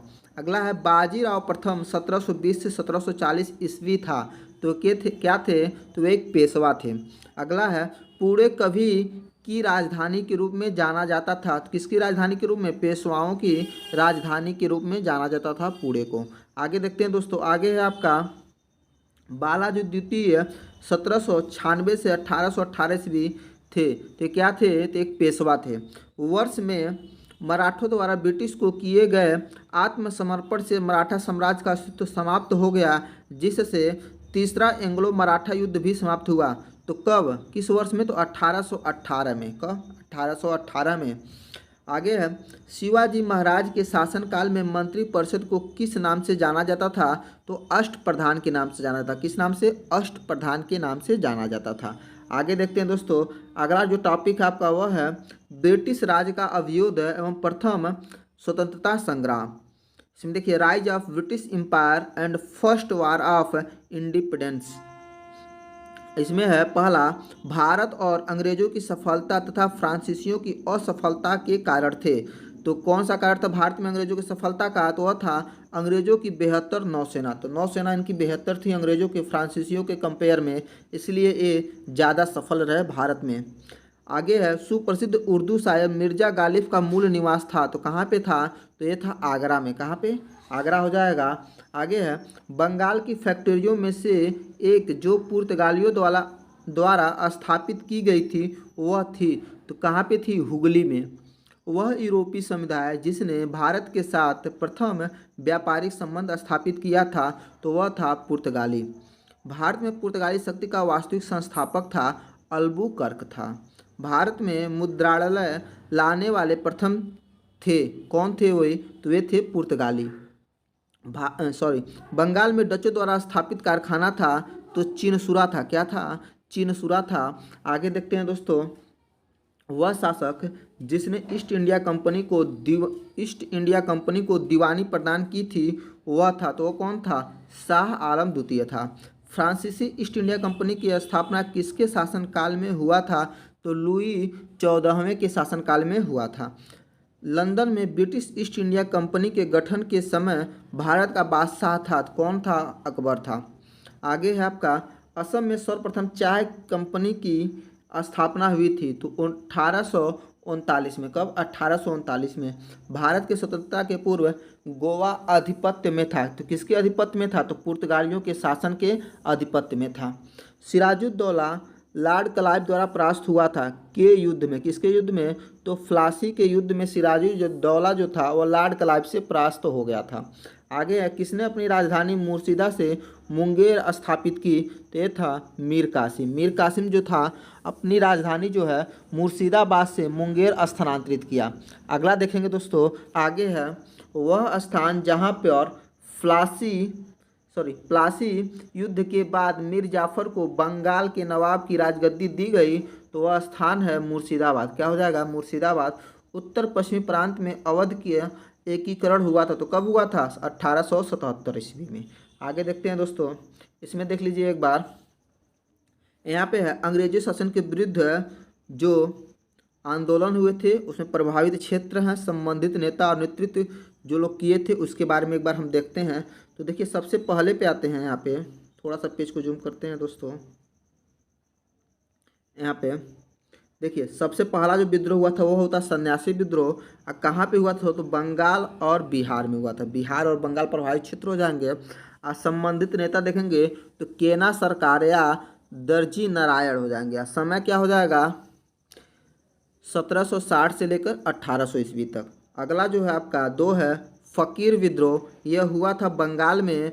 और कौन उसमें महत्वपूर्ण नेता कौन थे? तो ये थे मजनून शाह और चिराग अली थे। और समय जो था 1776 से 1777 ईस्वी था।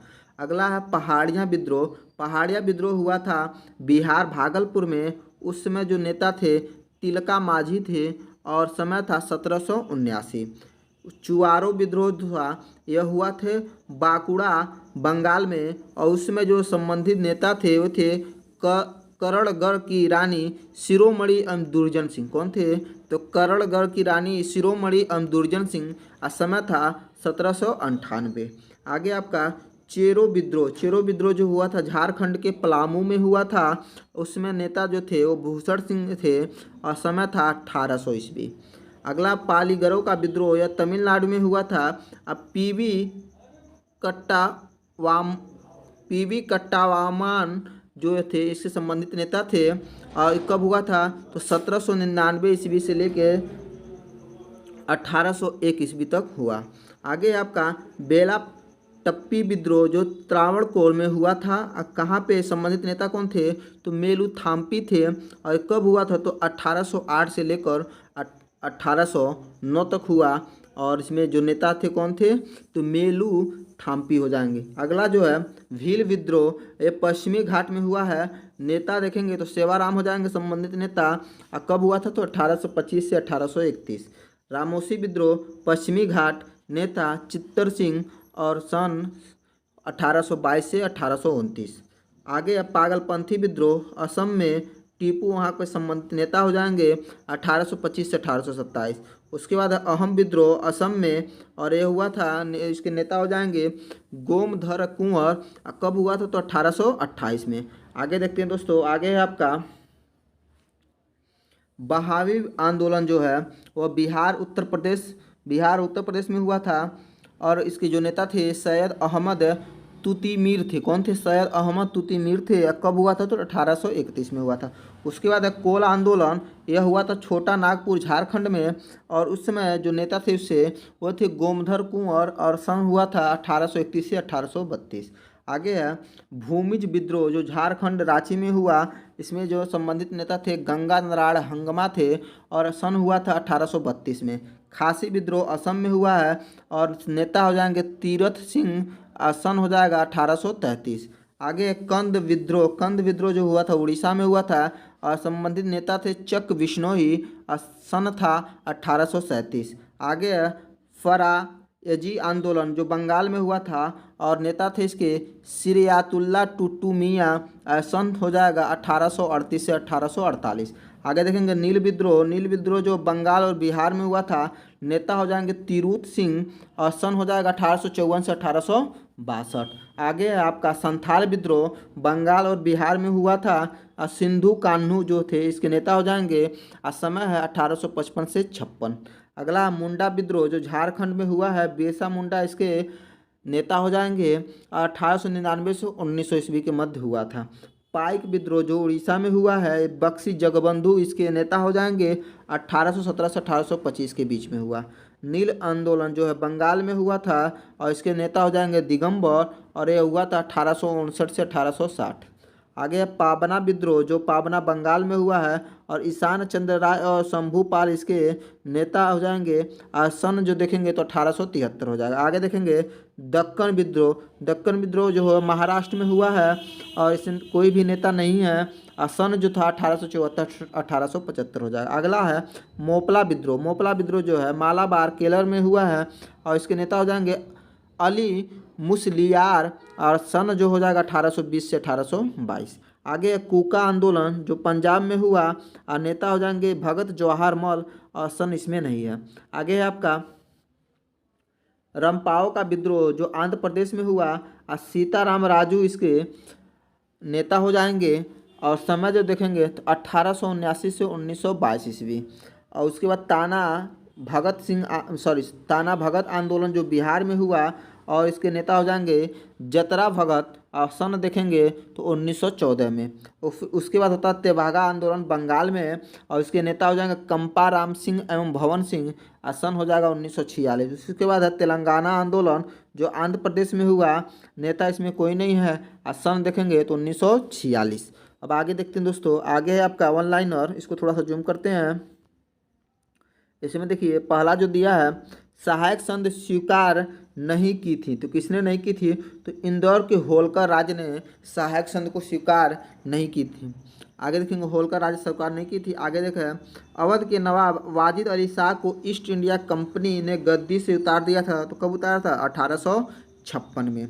लॉर्ड डलहौजी के कुशासन के आधार पर अवध का विलय अंग्रेजी राज्य में कर लिया गया। कब? 1856 में। रिंग फेंस की नीति से नाम जुड़ा है वारेन हेस्टिंग का। बिहार में 1857 के विद्रोह का मुख्य संगठनकर्ता थे। तो कौन थे बिहार में? तो कुंवर सिंह हो जाएंगे। 1857 के विद्रोह के बारे में सर्वप्रथम इसे भारत की स्वतंत्रता की पहली लड़ाई कहा था। किसने कहा था? तो बीडी सावरकर ने किया था। किसने? बीडी सावरकर ने कहे थे। आगे देखेंगे दोस्तों। आगे है आपका 1 नवंबर 1858 को महारानी विक्टोरिया का घोषणा पत्र इलाहाबाद में पढ़कर सुनाया गया था। किसके द्वारा? तो ये थे लॉर्ड कैनिंग ने। किसने सुनाया था? लॉर्ड कैनिंग ने। आगे है 1857 में किसने इलाहाबाद को आपातकालीन मुख्यालय बनाया था? तो लॉर्ड कैनिंग ने।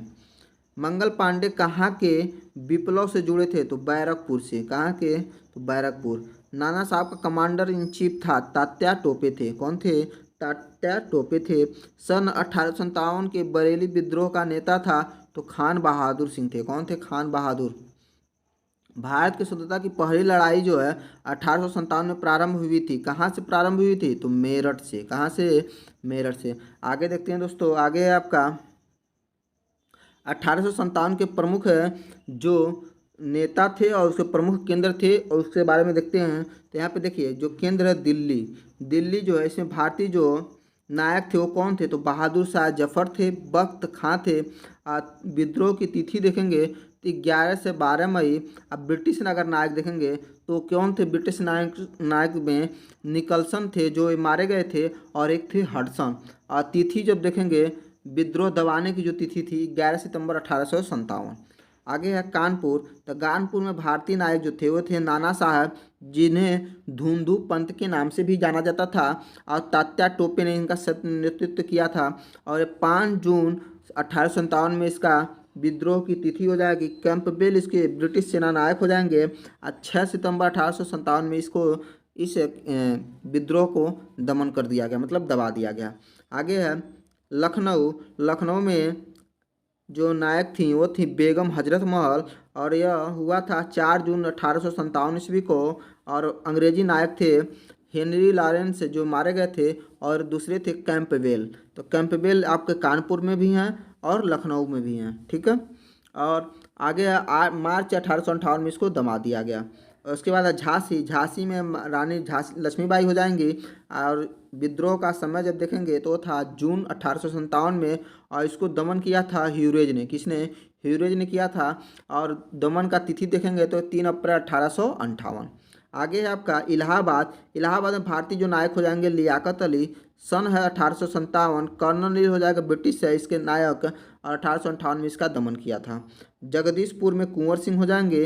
अगस्त 1857 में इसका विद्रोह की तिथि है। विलियम टेलर और विसेंट आयर इसके ब्रिटिश नायक हो जाएंगे, और 1858 में इसको दबा दिया गया। आगे है बरेली। बरेली में जो थे भारतीय नायक थे वे थे खान बहादुर खां, और 1857 में यह विद्रोह आरंभ हुआ, मतलब विद्रोह की तिथि हो जाएगा 1857। और हडसन यहाँ पर अंग्रेजी या ब्रिटिश नायक था, और 1858 में इसको दमन कर दिया गया। आगे था फैजाबाद, और यहाँ पे जो अध्यक्ष थे, मतलब भारतीय नायक जो थे वो थे मौलवी अहमद उल्लाह, और 1857 में इसको स्टार्ट किया गया था। कर्नल लीड इसके ब्रिटिश नायक थे, 1858 में इसको दबा दिया गया। आगे है फतेहपुर, जिसको ब्रिटिश जो फतेहपुर जिसका भारतीय नायक थे अजीमुल्ला, 1857 में शुरू किया गया था। जनरल जो रेनॉल्ड जो थे ये इस ब्रिटिश नायक थे, और 1858 में इसको दबा दिया गया था। आगे देखते हैं दोस्तों। आगे है आपका इलाहाबाद में 1857 के संग्राम के नेता थे, तो ये तो कौन थे? तो मौलवी लियाकत अली थे। 1857 को स्वतंत्रता संघर्ष की वीरांगना महारानी लक्ष्मीबाई की जन्म स्थली कहाँ पे है? वाराणसी में है। 1857 के संग्राम के केंद्रों में सबसे पहले अंग्रेजों ने किसे पुनः अधिकृत किया था? तो दिल्ली को। किसे किया था? दिल्ली को। आगे देखते हैं दोस्तों। आगे है आपका असम में 1857 की क्रांति का नेता था, तो कौन थे? तो दीवान मानीराम थे। कौन थे? दीवान मानीराम थे। 1857 के संघर्ष में भाग लेने वाले सिपाहियों की सर्वाधिक संख्या थी, तो अवध में थी। भारतीय भाषाओं में 1857 के विप्लव के कारण पर लिखने वाला प्रथम भारतीय था, तो सर सैयद अहमद खां थे। 1857 की क्रांति हिंदू मुस्लिम षड्यंत्र का प्रतिफल था, यह कथन किसका है? तो जेम्स आउट्रम का था। किसका था? जेम्स आउट्रम का था। 1857 के विद्रोह के समय ब्रिटिश प्रधानमंत्री था, तो वह था विस्कांट पामस्टन था। कौन था? विस्कांट पामस्टन था। भारतीय प्रेस की स्वतंत्रता के समर्थक थे, तो लॉर्ड हेस्टिंग थे। कौन थे? भारतीय प्रेस की स्वतंत्रता के समर्थक कौन थे? लॉर्ड हेस्टिंग हो जाएंगे। वायसराय लॉर्ड कर्जन ने मिस्टर थॉमस रॉबर्टसन को अपने कार्यालय में भारत बुलाया था, रेलवे में सुधार के संदर्भ में। किसके लिए? तो रेलवे में सुधार के संदर्भ के लिए। आगे है आपका एकमात्र भारतीय जो भारत के गवर्नर जनरल हुए थे वे थे तो सी राजगोपालाचारी थे। ब्रिटिश संसद में महाभियोग का मुकदमा चलाया गया था, तो वारेन हेस्टिंग पे चलाया गया था। भारत का पहला गवर्नर जनरल था, तो लॉर्ड विलियम बेंटिंग था। भारत में अंग्रेजों के समय प्रथम जनगणना हुई थी लॉर्ड मेयो के शासनकाल में। आगे देखते हैं दोस्तों। आगे आपका वह वायसराय जिसकी हत्या अंडमान निकोबार द्वीप समूह में जब वे भ्रमण पे निकले थे एक दंडित अपराधी द्वारा किया गया था या की गई थी, तो वो थे लॉर्ड मेयो थे। आगे देखेंगे दोस्तों। आगे है आपका भारत में कर्जन की प्रशासन की तुलना औरंगजेब से की थी। किसने की थी? तो गोपाल कृष्ण गोखले ने की थी। लॉर्ड कॉर्नवालिस की कब्र स्थित है गाजीपुर में। कहाँ पे? गाजीपुर में। आंग्ल नेपाल युद्ध जिसके शासनकाल में हुआ था वह था लॉर्ड हेस्टिंग था। कौन था? लॉर्ड हेस्टिंग था। किसी स्वर्ग से उत्पन्न सेनानायक कहा गया था? तो रॉबर्ट क्लाइव को स्वर्ग से उत्पन्न सेनानायक कहा गया था। भारतीय लोक सेना का प्रवर्तन किया था तो कॉर्नवालिस के शासनकाल में। The problem of the far east नामक पुस्तक के लेखक हैं तो ये हैं लॉर्ड कर्जन हो जाएंगे। भारतीय समाचार पत्रों का मुक्तिदाता कहा जाता है तो चार्ल्स मेटकाफ को कहा जाता है। किस गवर्नर जनरल ने जिसने भारत में दास प्रथा को समाप्त किया था? किसने किया था? तो लॉर्ड एलन बरो ने किया था। गांधी जी को वन मैन बाउंड्री फोर्स कहकर संबोधित किया था माउंट बेटन ने। भारत का एकमात्र यहूदी वायसराय था तो वह था लॉर्ड रीडिंग था। दिल्ली में उसके राजकीय प्रवेश के अवसर पे बम फेंका गया था तो किसके? तो लॉर्ड हार्डिंग के प्रवेश की। आगे स्वतंत्र भारत का प्रथम गवर्नर जनरल था तो वह था लॉर्ड माउंटबेटन। बंगाल में भू व्यवस्था को पुनर्गठित करने वाले गवर्नर जनरल थे तो ये थे लॉर्ड कॉर्नवालिस थे। प्रथम आंग्ल बर्मा युद्ध के दौरान भारत का गवर्नर जनरल था तो कौन था? एमर्सहर्स्ट था। आगे देखते हैं दोस्तों, आगे है आपका ब्रिटिश राज्य का जो टॉपिक है, ब्रिटिश राज्य का सामाजिक आर्थिक प्रभाव, social and economic effect of British empire. इसको थोड़ा सा जूम करते हैं दोस्तों, इसमें दिया है वर्ष 1813 के प्रारंभ में ईस्ट इंडिया कंपनी के व्यापारिक एकाधिकारों को समाप्ति का भारत की अर्थव्यवस्था पर क्या प्रभाव पड़ा था? तो क्या प्रभाव पड़ा था? औद्योगिकरण में कमी आई थी। अंग्रेजों ने रैयतवाड़ी व्यवस्था सर्वप्रथम कहाँ प्रारंभ की थी? तो मद्रास प्रेसिडेंसी में।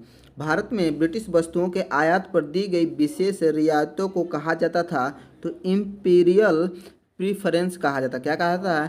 इम्पीरियल प्रीफरेंस कहा जाता था। आगे ब्रिटिश शासन के समय में अर्थव्यवस्था को खोखला करने के सिद्धांत के बारे में पुस्तक किसने लिखी थी? तो ये लिखे थे दादा भाई नौरोजी। किसने यह विचार दिया था कि भारत में ब्रिटिश आर्थिक नीति घिनौनी है? ब्रिटिश की आर्थिक नीति जो है वो घिनौनी। किसने कहा था? तो कार्ल मार्क्स ने कहा था। एशियाटिक सोसाइटी ऑफ बंगाल की स्थापना की थी तो सर विलियम जोन्स ने की थी। किसने की थी? सर विलियम जोन्स ने। आगे देखते हैं दोस्तों, आगे है 1791 में बनारस के जिस ब्रिटिश रेजिमेंट के प्रयासों से हिंदू विधि एवं दर्शन के अध्ययन करने के लिए बनारस में संस्कृत कॉलेज की स्थापना की गई थी वे कौन थे? वे थे जोनाथन डक्कन थे। आगे एशियाटिक सोसाइटी ऑफ बंगाल के जिस सदस्य ने पहली बार मूल श्री भगवत गीता का संस्कृत से अंग्रेजी में अनुवाद किया था वो कौन था? तो चार्ल्स विल्किंसन थे। कौन थे? चार्ल्स विल्किंसन थे। भारतीय अकाल संहिता 1883 का निर्माण किस आयोग के द्वारा किया गया था? तो स्ट्रेची आयोग के द्वारा। किसके द्वारा? स्ट्रेची आयोग के द्वारा। 18वीं शताब्दी के पूर्वार्ध में बंगाल से निर्यात होने वाली सबसे महत्वपूर्ण वस्तु थी तो क्या थी? सोरा था, कच्चा रेशम था, चीनी था और अफीम था। आगे है इंडियन सिविल सर्विस परीक्षा में उत्तीर्ण होने वाले प्रथम भारतीय थे तो ये थे सत्येंद्र नाथ टैगोर। कौन थे? सत्येंद्र नाथ टैगोर। आगे देखते हैं दोस्तों, आगे आपका प्रमुख राजवंश संस्थापक और राजधानी, इसको हम देख लेते हैं। इसको थोड़ा सा हम जूम कर लेते हैं पेज को, क्योंकि यहाँ पे राजवंश हम इस तरह से भी देख सकते हैं। तो यहाँ पे देखिए राजवंश, इधर राजवंश दिया है, संस्थापक और राजधानी। इसमें देखेंगे तो राजवंश में हर्यक वंश और संस्थापक हो जाएंगे बिंबिसार, राजधानी हो जाएगी राजगिरी। ये बहुत इंपॉर्टेंट है दोस्तों, ये जरूर आप पूरा टॉपिक को पढ़िएगा अच्छे से। और आप लोगों का जो चैनल है 24 स्टडी वाला, इसको अगर आप लोगों का ये सेशन अच्छा लग रहा है तो आप इसको सब्सक्राइब और शेयर ज़रूर करिएगा। और जितने भी नए आपके दोस्त हों चाहे पुराने हों, सारे दोस्तों को इसको ज़रूर फॉरवर्ड करिएगा। चलिए दोस्तों आगे देखते हैं। आगे आपका शिशुनाग वंश, शिशुनाग वंश इसके संस्थापक कौन हो जाएंगे? शिशुनाग हो जाएंगे। और राजधानी क्या हो जाएगी? वैशाली हो जाएगी। नंद वंश और इसके संस्थापक हैं महापद्म नंद हो जाएंगे, राजधानी पाटलिपुत्र। मौर्य वंश संस्थापक चंद्रगुप्त हो जाएंगे, राजधानी पाटलिपुत्र हो जाएगी। आगे है आपका शुंग वंश, शुंग वंश के संस्थापक कौन हो जाएंगे? पुष्यमित्र शंगु हो जाएंगे और राजधानी पाटलिपुत्र। कौरव वंश संस्थापक वासुदेव, पाटलिपुत्र राजधानी हो जाएगी। सातवाहन संस्थापक सिमुख और राजधानी प्रतिष्ठान हो जाएगी। कुषाण वंश कुजुल कटफिसस इसका संस्थापक हो जाएगा और राजधानी हो जाएगा पुरुषपुर। श्रीगुप्त या गुप्त वंश और इसके संस्थापक हो जाएंगे श्रीगुप्त और राजधानी हो जाएगी पाटलिपुत्र। उसके बाद है वाकाटक वंश, विंध्य शक्ति इसका संस्थापक हो जाएंगे और राजधानी इस पर डैश है। हूण वंश इसके संस्थापक हो जाएंगे तोड़मार और राजधानी हो जाएगी सियालकोट। यहाँ पे हो जाएगी सियालकोट हो जाएगी। आगे देखेंगे वर्धन वंश जो संस्थापक हो जाएंगे पुष्यभूति हो जाएंगे, राजधानी थानेश्वर और कन्नौज। पांड्य वंश इसके संस्थापक हैं नेडियोन हैं, राजधानी मदुरई है। चोल वंश जो इसके संस्थापक हो जाएंगे ये हैं विजयालय और राजधानी हो जाएगी तंजौर। पल्लव वंश संस्थापक हो जाएंगे सिंह बर्मन चतुर्थ और राजधानी हो जाएगी कांचीपुरम। आगे है दोस्तों, आगे है राष्ट्रकूट। राष्ट्रकूट इसके जो संस्थापक हो जाएंगे दंती दुर्ग, राजधानी हो जाएगी मान्यखेट। चालुक्य देखेंगे कल्याणी, जो चालुक्य कल्याणी के हैं इसकी स्थापना की थी, संस्थापक हो जाएंगे तैलभ द्वितीय और राजधानी है मान्यखेट या कल्याण। देखिए कल्याण का कल्याणी हो जाएगा या कल्याण भी कहते हैं इसकी राजधानी, तो कल्याणी हो जाएगी। इसी तरह चालुक्य जो बादामी के थे इसके संस्थापक थे जय सिंह प्रथम थे और इसकी राजधानी क्या हो, बादामी को कैसे रिलेट कर लेंगे, वातापी से। यहाँ पे वह ऐसे रिलेट करके आप कर सकते हैं। आगे देखते हैं दोस्तों, आगे आपका लोहार वंश।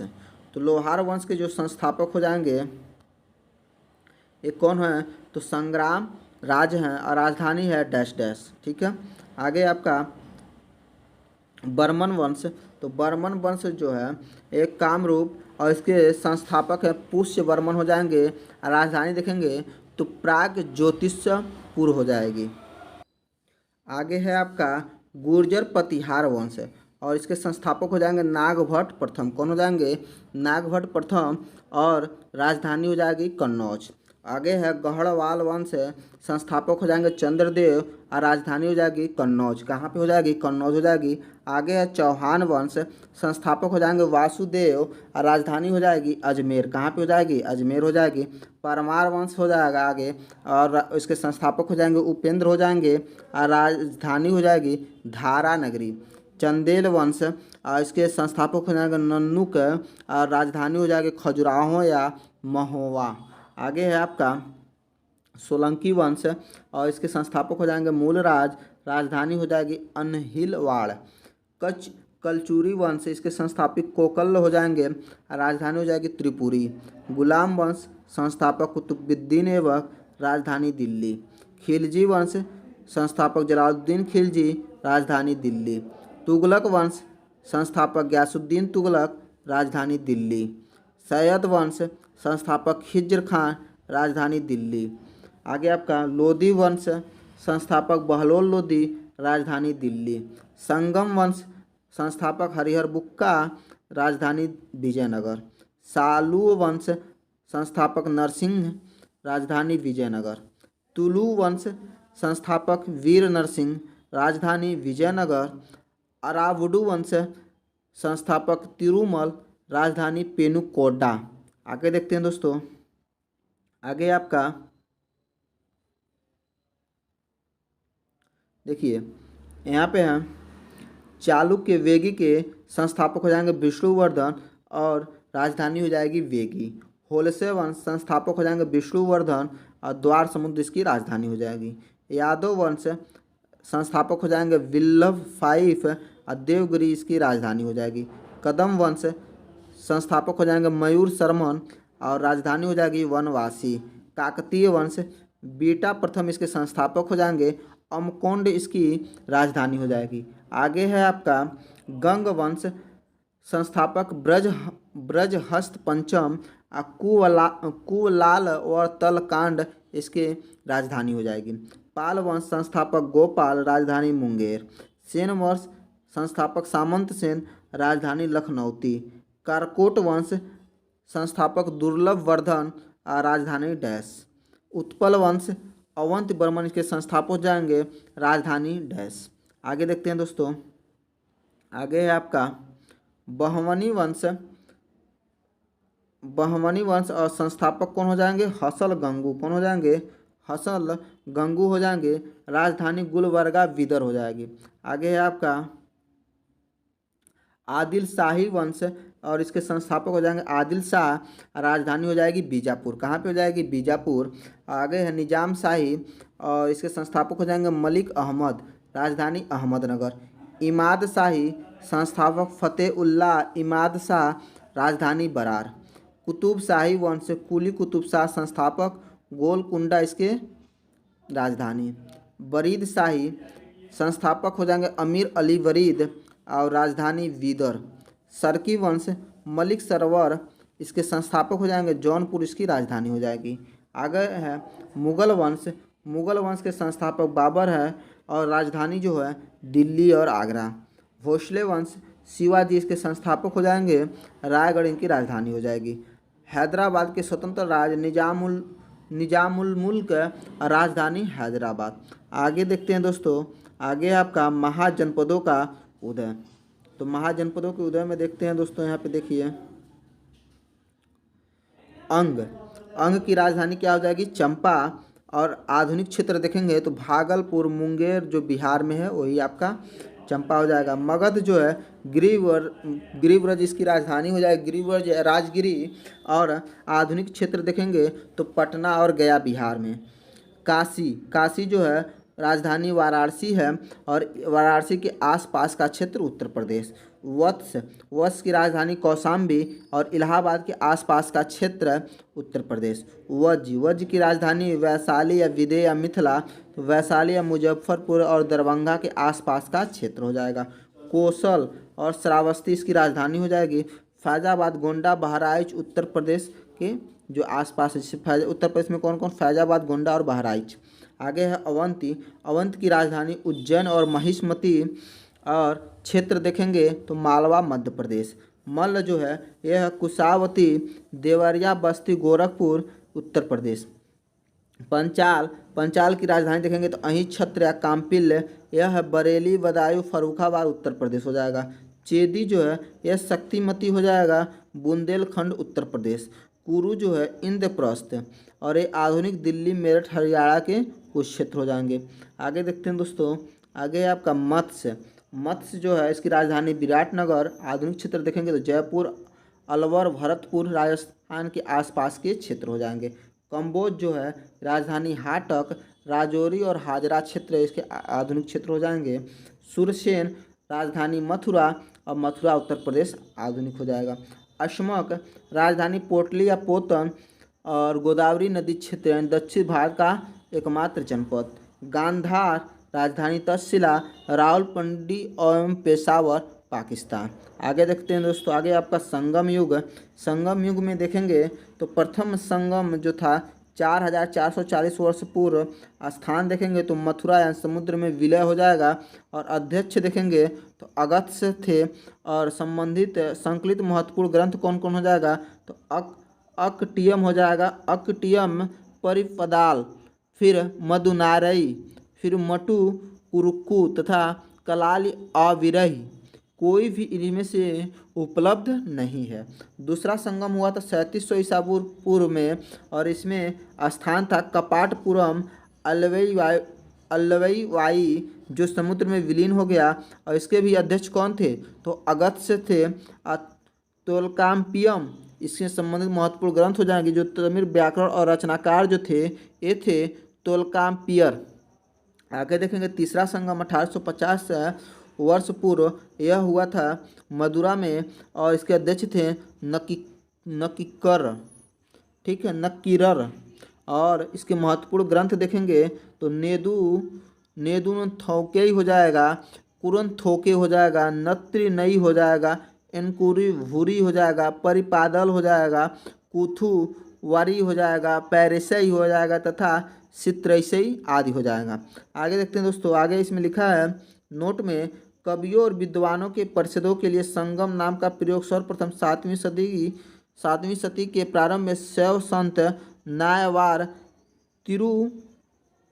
तिरुनावुक रसु अम्पार ने किया था। आगे है दोस्तों, आगे आपका भारतीय राष्ट्रीय आंदोलन, ये टॉपिक आपका द्वितीय हो जाएगा। भारतीय राष्ट्रीय आंदोलन, इंडियन नेशनल मूवमेंट, इसको हम पढ़ लेते हैं दोस्तों। तो इसको देखेंगे जूम करके। इसका पहला जो टॉपिक है यह है स्वाधीनता आंदोलन के प्रारंभिक वर्ष, initial years of freedom movement. इसमें है पहला टॉपिक, पहला वन लाइनर, 1929 से 39 के बीच मजदूर आंदोलन के मंद पड़ने का कारण था। तो क्या कारण था? तो ट्रेड यूनियन कांग्रेस का कई गुट में विभाजन। वह स्थान जहां पे प्रथम बार 1915 में हिंदू महासभा का गठन हुआ था तो वह था हरिद्वार। कौन सा स्थान हो जाएगा? हरिद्वार हो जाएगा। 1936 में अखिल भारतीय किसान के प्रेसिडेंट थे तो स्वामी सहजानंद सरस्वती थे।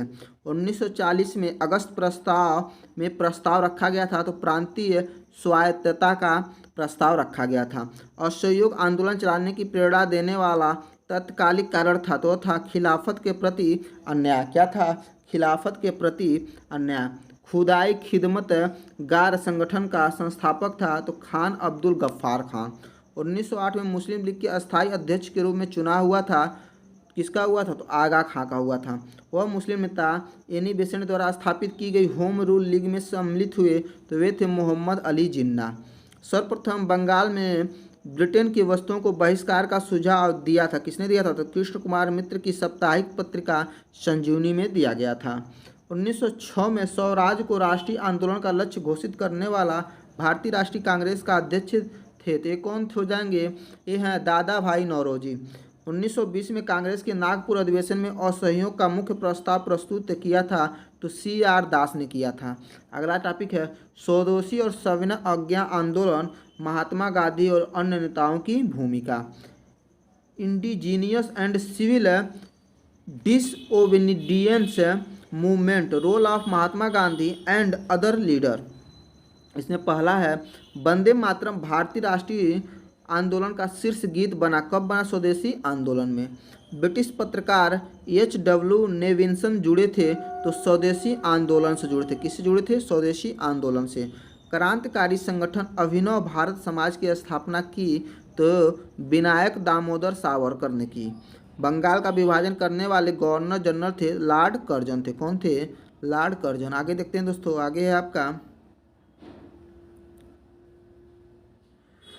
यह कथन कि विदेशी कपड़ों को जलाना एक निष्ठुर बर्बादी है था। किसका था? तो रविंद्रनाथ टैगोर का एक कथन था। आगे देखते हैं दोस्तों, बंगाल के विभाजन के समय बंगाल का लेफ्टिनेंट गवर्नर था तो सर एंड्रयूज फ्रेजर थे। कौन थे? Sir Andrews Fraser. 1904 में लगातार भारत को स्वशासन देने पर बल दिया था। किसने दिया था? दादा भाई नौरोजी ने। ब्रिटिश वस्तुओं के बहिष्कार का सुझाव सबसे पहले दिया था तो कृष्ण कुमार मित्र ने दिया था। बंगाल विभाजन 1905 में विरोध में हुए आंदोलन का नेतृत्व किया था तो सुरेंद्र नाथ बनर्जी ने किया था। स्वदेशी आंदोलन का नेतृत्व दिल्ली में किया था तो सैयद हैदर रजा ने किया था। मद्रास में स्वदेशी आंदोलन का नेतृत्व किया था चिदम्बरम पिल्लई ने। किसे? चिदम्बरम पिल्लई ने। विदेशी वस्त्रों की बर्बादी ही उसके साथ सर्वोत्तम व्यवहार है, यह कथन था तो यह है महात्मा गांधी का। महात्मा गांधी का कथन क्या था? तो विदेशी वस्त्रों की बर्बादी ही उनके साथ सर्वोत्तम व्यवहार है। प्रसिद्ध दांडी मार्च शुरू हुआ था। तो प्रसिद्ध दांडी मार्च कब शुरू हुआ था? तो 22 मार्च 1930 को। नमक सत्याग्रह के समय गांधी जी के गिरफ्तार हो जाने के बाद आंदोलन के नेता के रूप में उनका स्थान लिया था तो अब्बास तैयब जी ने लिया था। वह आंदोलन जिसमें भाग लेने के लिए आचार्य विनोबा भावे प्रथम बार गिरफ्तार हुए तो सविनय अवज्ञा आंदोलन हो जाएगा। क्या हो जाएगा? सविनय अवज्ञा आंदोलन। शक्ति के विरुद्ध अधिकार की इस लड़ाई में मैं विश्व की सहानुभूति चाहता हूँ, यह कथन संबंध है तो महात्मा गांधी की दांडी यात्रा से। वह प्रांत जिसके सत्याग्रहियों की संख्या महात्मा गांधी के दांडी कूच में सर्वाधिक थी तो वह था गुजरात। महात्मा गांधी ने दांडी यात्रा किस आदर्श वाक्य के साथ आरंभ की थी?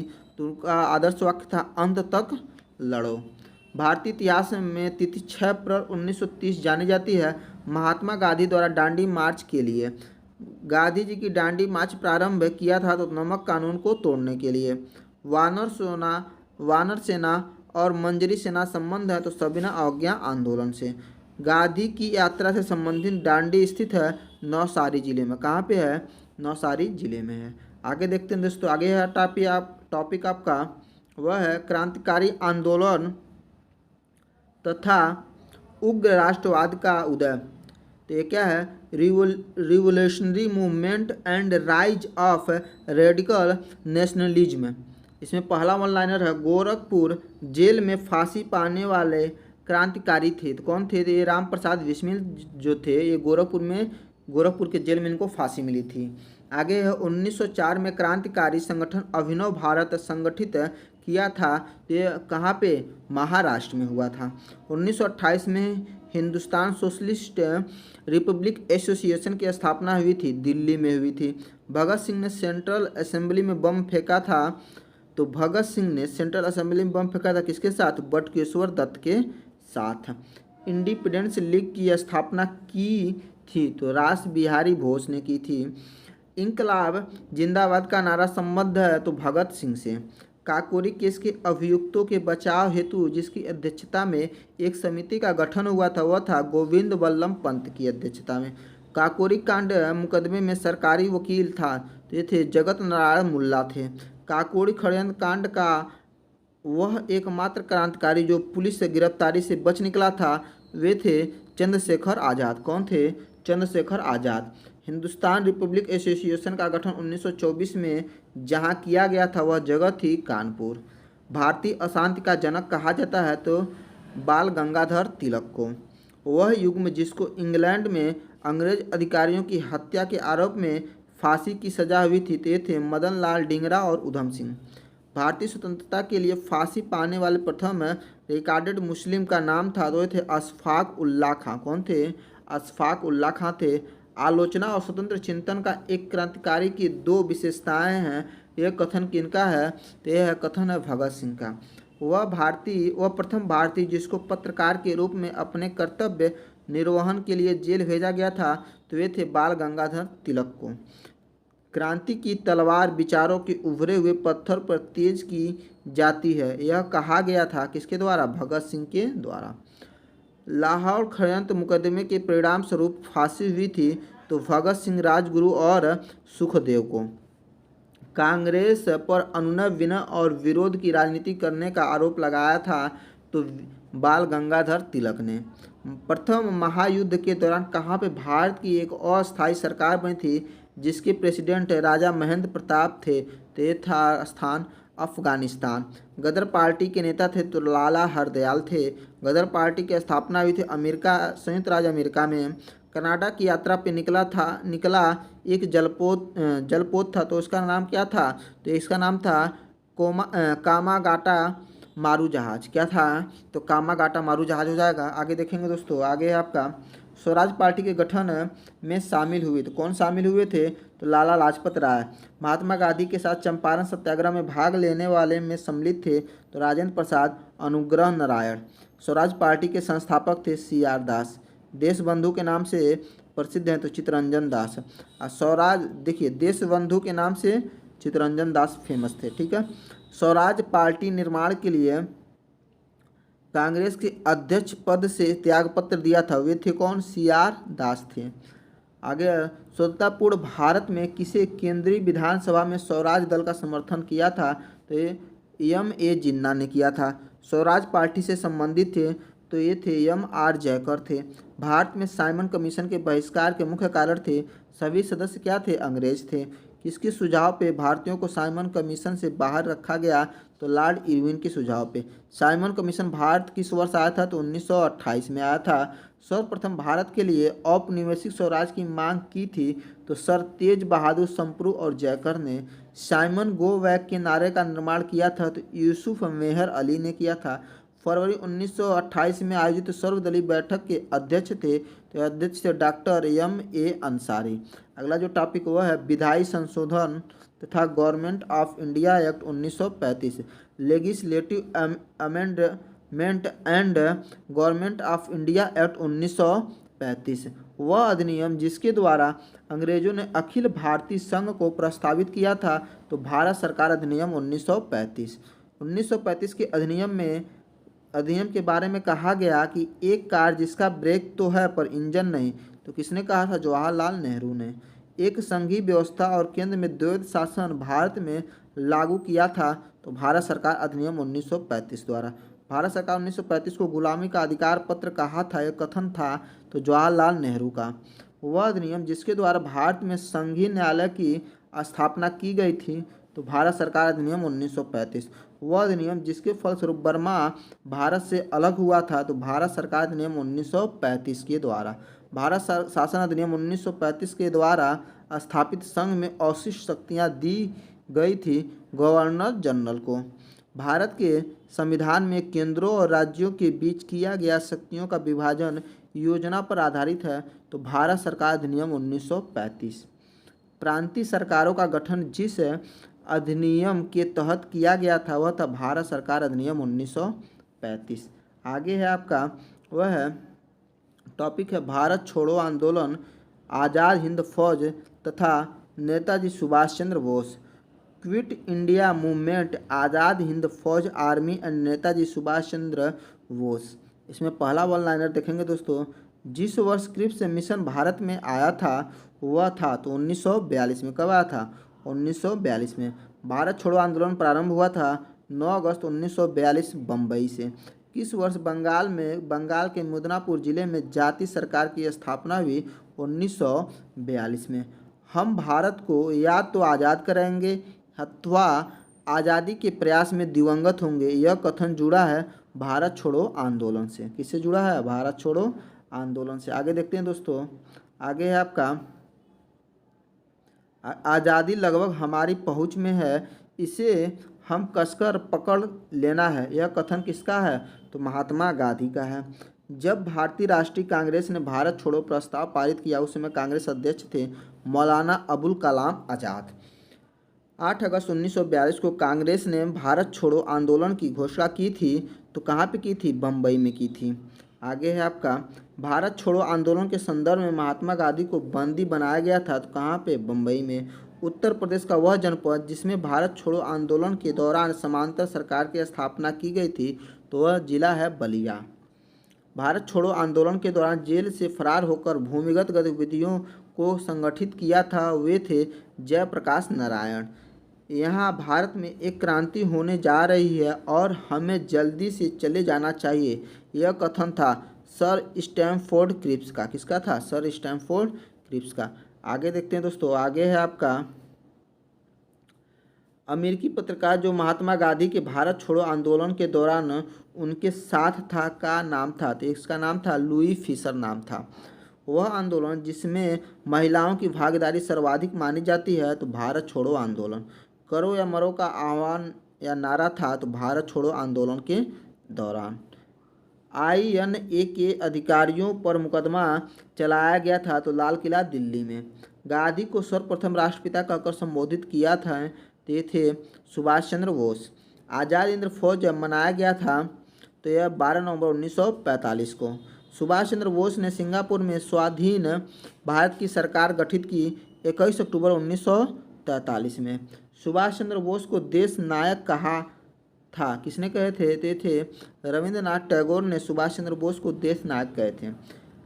आज़ाद हिंद फौज का वह सैनिक जिसको 7 वर्ष की कारावास का दंड दिया गया था, तो ये थे राशिद अली। भारत की मुक्ति महात्मा गांधी के नेतृत्व में नहीं होगी, यह लिखा था, किसने लिखा था? सुभाष चंद्र बोस जी ने। नेताजी सुभाष चंद्र बोस का जन्म जिस नगर में हुआ था वह था तो वह स्थान है कटक।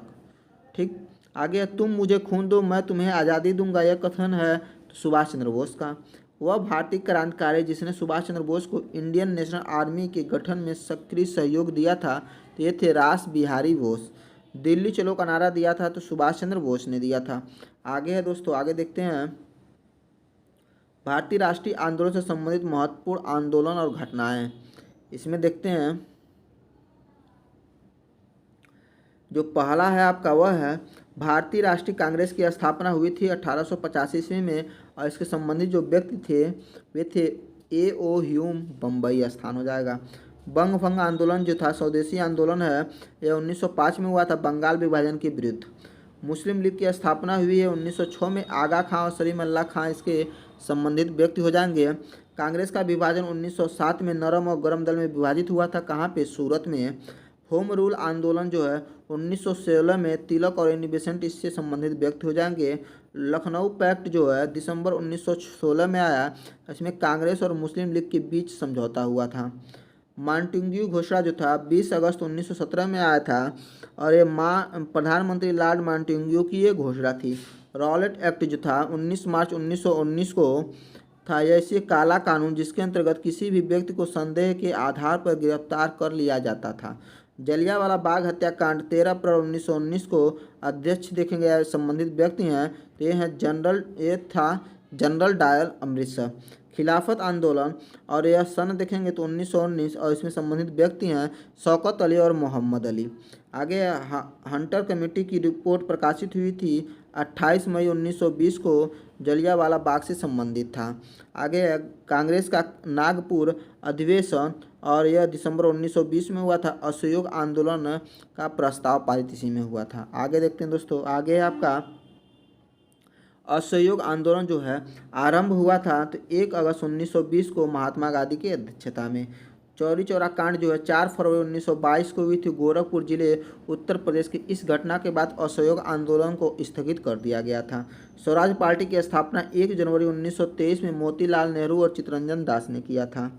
हिंदुस्तान रिपब्लिक एसोसिएशन अक्टूबर 1924 में और इसमें थे अध्यक्ष सचिंद्र सान्याल। साइमन कमीशन की नियुक्ति 8 नवंबर 1927 को जॉन साइमन की अध्यक्षता में 7 सदस्यीय आयोग का गठन किया गया था। साइमन कमीशन का भारत आगमन 3 फरवरी 1928 को भारत में लाला लाजपत राय के नेतृत्व में विरोध और उन पर लाठी प्रहार हुआ था। नेहरू रिपोर्ट जो है अगस्त 1928 में पंडित मोतीलाल नेहरू इसके अध्यक्ष हो जाएंगे। बारदोली सत्याग्रह जो है अक्टूबर 1928 में गुजरात के किसानों को लगान वृद्धि के विरोध में सरदार वल्लभ भाई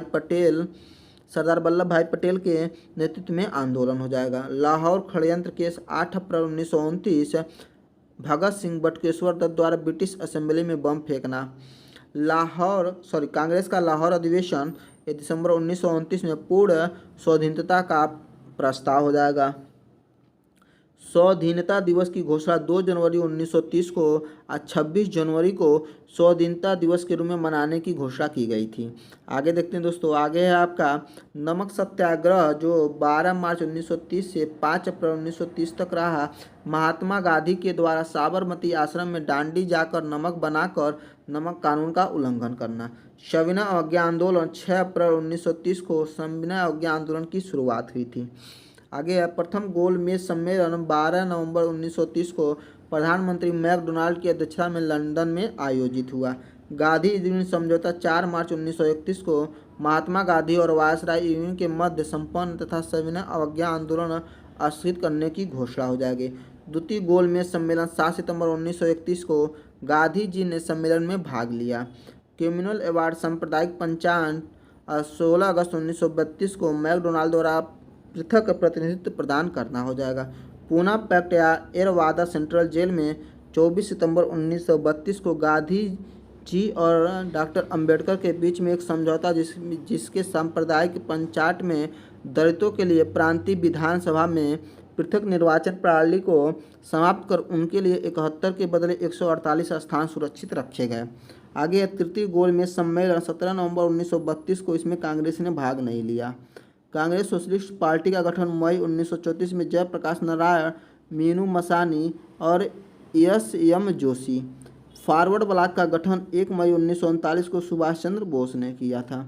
आगे है आपका मुक्ति दिवस जो है यह 22 दिसंबर 1939 को मुस्लिम लीग के द्वारा कांग्रेस मंत्रिमंडल के त्यागपत्र पर मनाया गया। आगे है पाकिस्तान की मांग जो है 24 मार्च 1940 को मुस्लिम लीग के लाहौर अधिवेशन में। अगस्त प्रस्ताव जो है 8 अगस्त 1940 को वायसराय लिथगो। क्रिप्स मिशन का प्रस्ताव जो है मार्च 1942 में स्टीफन क्रिप्स हो जाएंगे। भारत छोड़ो प्रस्ताव जो है 8 अगस्त 1942 को महात्मा गांधी इसमें संबंधित व्यक्ति हो जाएंगे। शिमला सम्मेलन जो है 25 जून 1945 को सभी राजनीतिक दलों का सम्मेलन हो जाएगा। नौसेना का विद्रोह जो है 19 फरवरी 1946 को मुंबई या INS तलवार के सैनिकों के द्वारा। प्रधानमंत्री इटली की घोषणा 15 मार्च 1946 को भारत को स्वतंत्र कराने का आश्वासन। कैबिनेट मिशन का आगमन जो है 24 मार्च 1946 को ब्रिटिश मंत्रिमंडल के 3 सदस्य Pethick Lawrence, sir Stafford Cripps एवं एबी अलेक्जेंडर का भारत आगमन। कैबिनेट मिशन योजना का प्रकाशन 16 मई 1946 को हुआ। प्रत्यक्ष कार्यवाही दिवस 16 अगस्त 1946 मुस्लिम लीग के द्वारा। अंतरिम सरकार के गठन 2 सितंबर 1946 को नेहरू प्रधानमंत्री बने। माउंटबेटन योजना जो है 3 जून 1947 को वायसराय माउंटबेटन ने भारत विभाजन की योजना रखी। स्वतंत्रता की प्राप्ति 15 अगस्त 1947 को भारत स्वतंत्रता अधिनियम के द्वारा। आगे देखेंगे, भारतीय गणतंत्र की स्थापना 26 जनवरी 1950 को डॉक्टर राजेंद्र प्रसाद प्रथम राष्ट्रपति। भूदान आंदोलन 18 अप्रैल 1951 में इसकी शुरुआत पोचमपल्ली नलगोंडा तेलंगाना में विनोबा भावे ने की थी। रामचंद्र रेड्डी ने इसमें सबसे पहले भूमि दान में दी थी। आगे देखते हैं दोस्तों, आगे जो आपका टॉपिक हुआ है भूगोल, जो अगला आपका विषय बन जाएगा भूगोल, और इस विषय को मैं अगले वीडियो में पढ़ाऊंगा। अगर आप लोगों को ये वीडियो अच्छा लगा हो तो हमारे चैनल को शेयर और सब्सक्राइब जरूर करिएगा और अपने दोस्तों को भी ज़रूर बताइएगा। और इससे रिलेटेड कोई भी आपको सुझाव देना चाहते हैं तो आप लोग टेलीग्राम पे दे सकते हैं या तो कमेंट सेक्शन में भी दे सकते हैं। और जो बच्चे टेलीग्राम से नहीं जुड़े हैं वे हमारे टेलीग्राम लिंक पे क्लिक करके हमारे टेलीग्राम लिंक से जुड़ सकते हैं। धन्यवाद दोस्तों।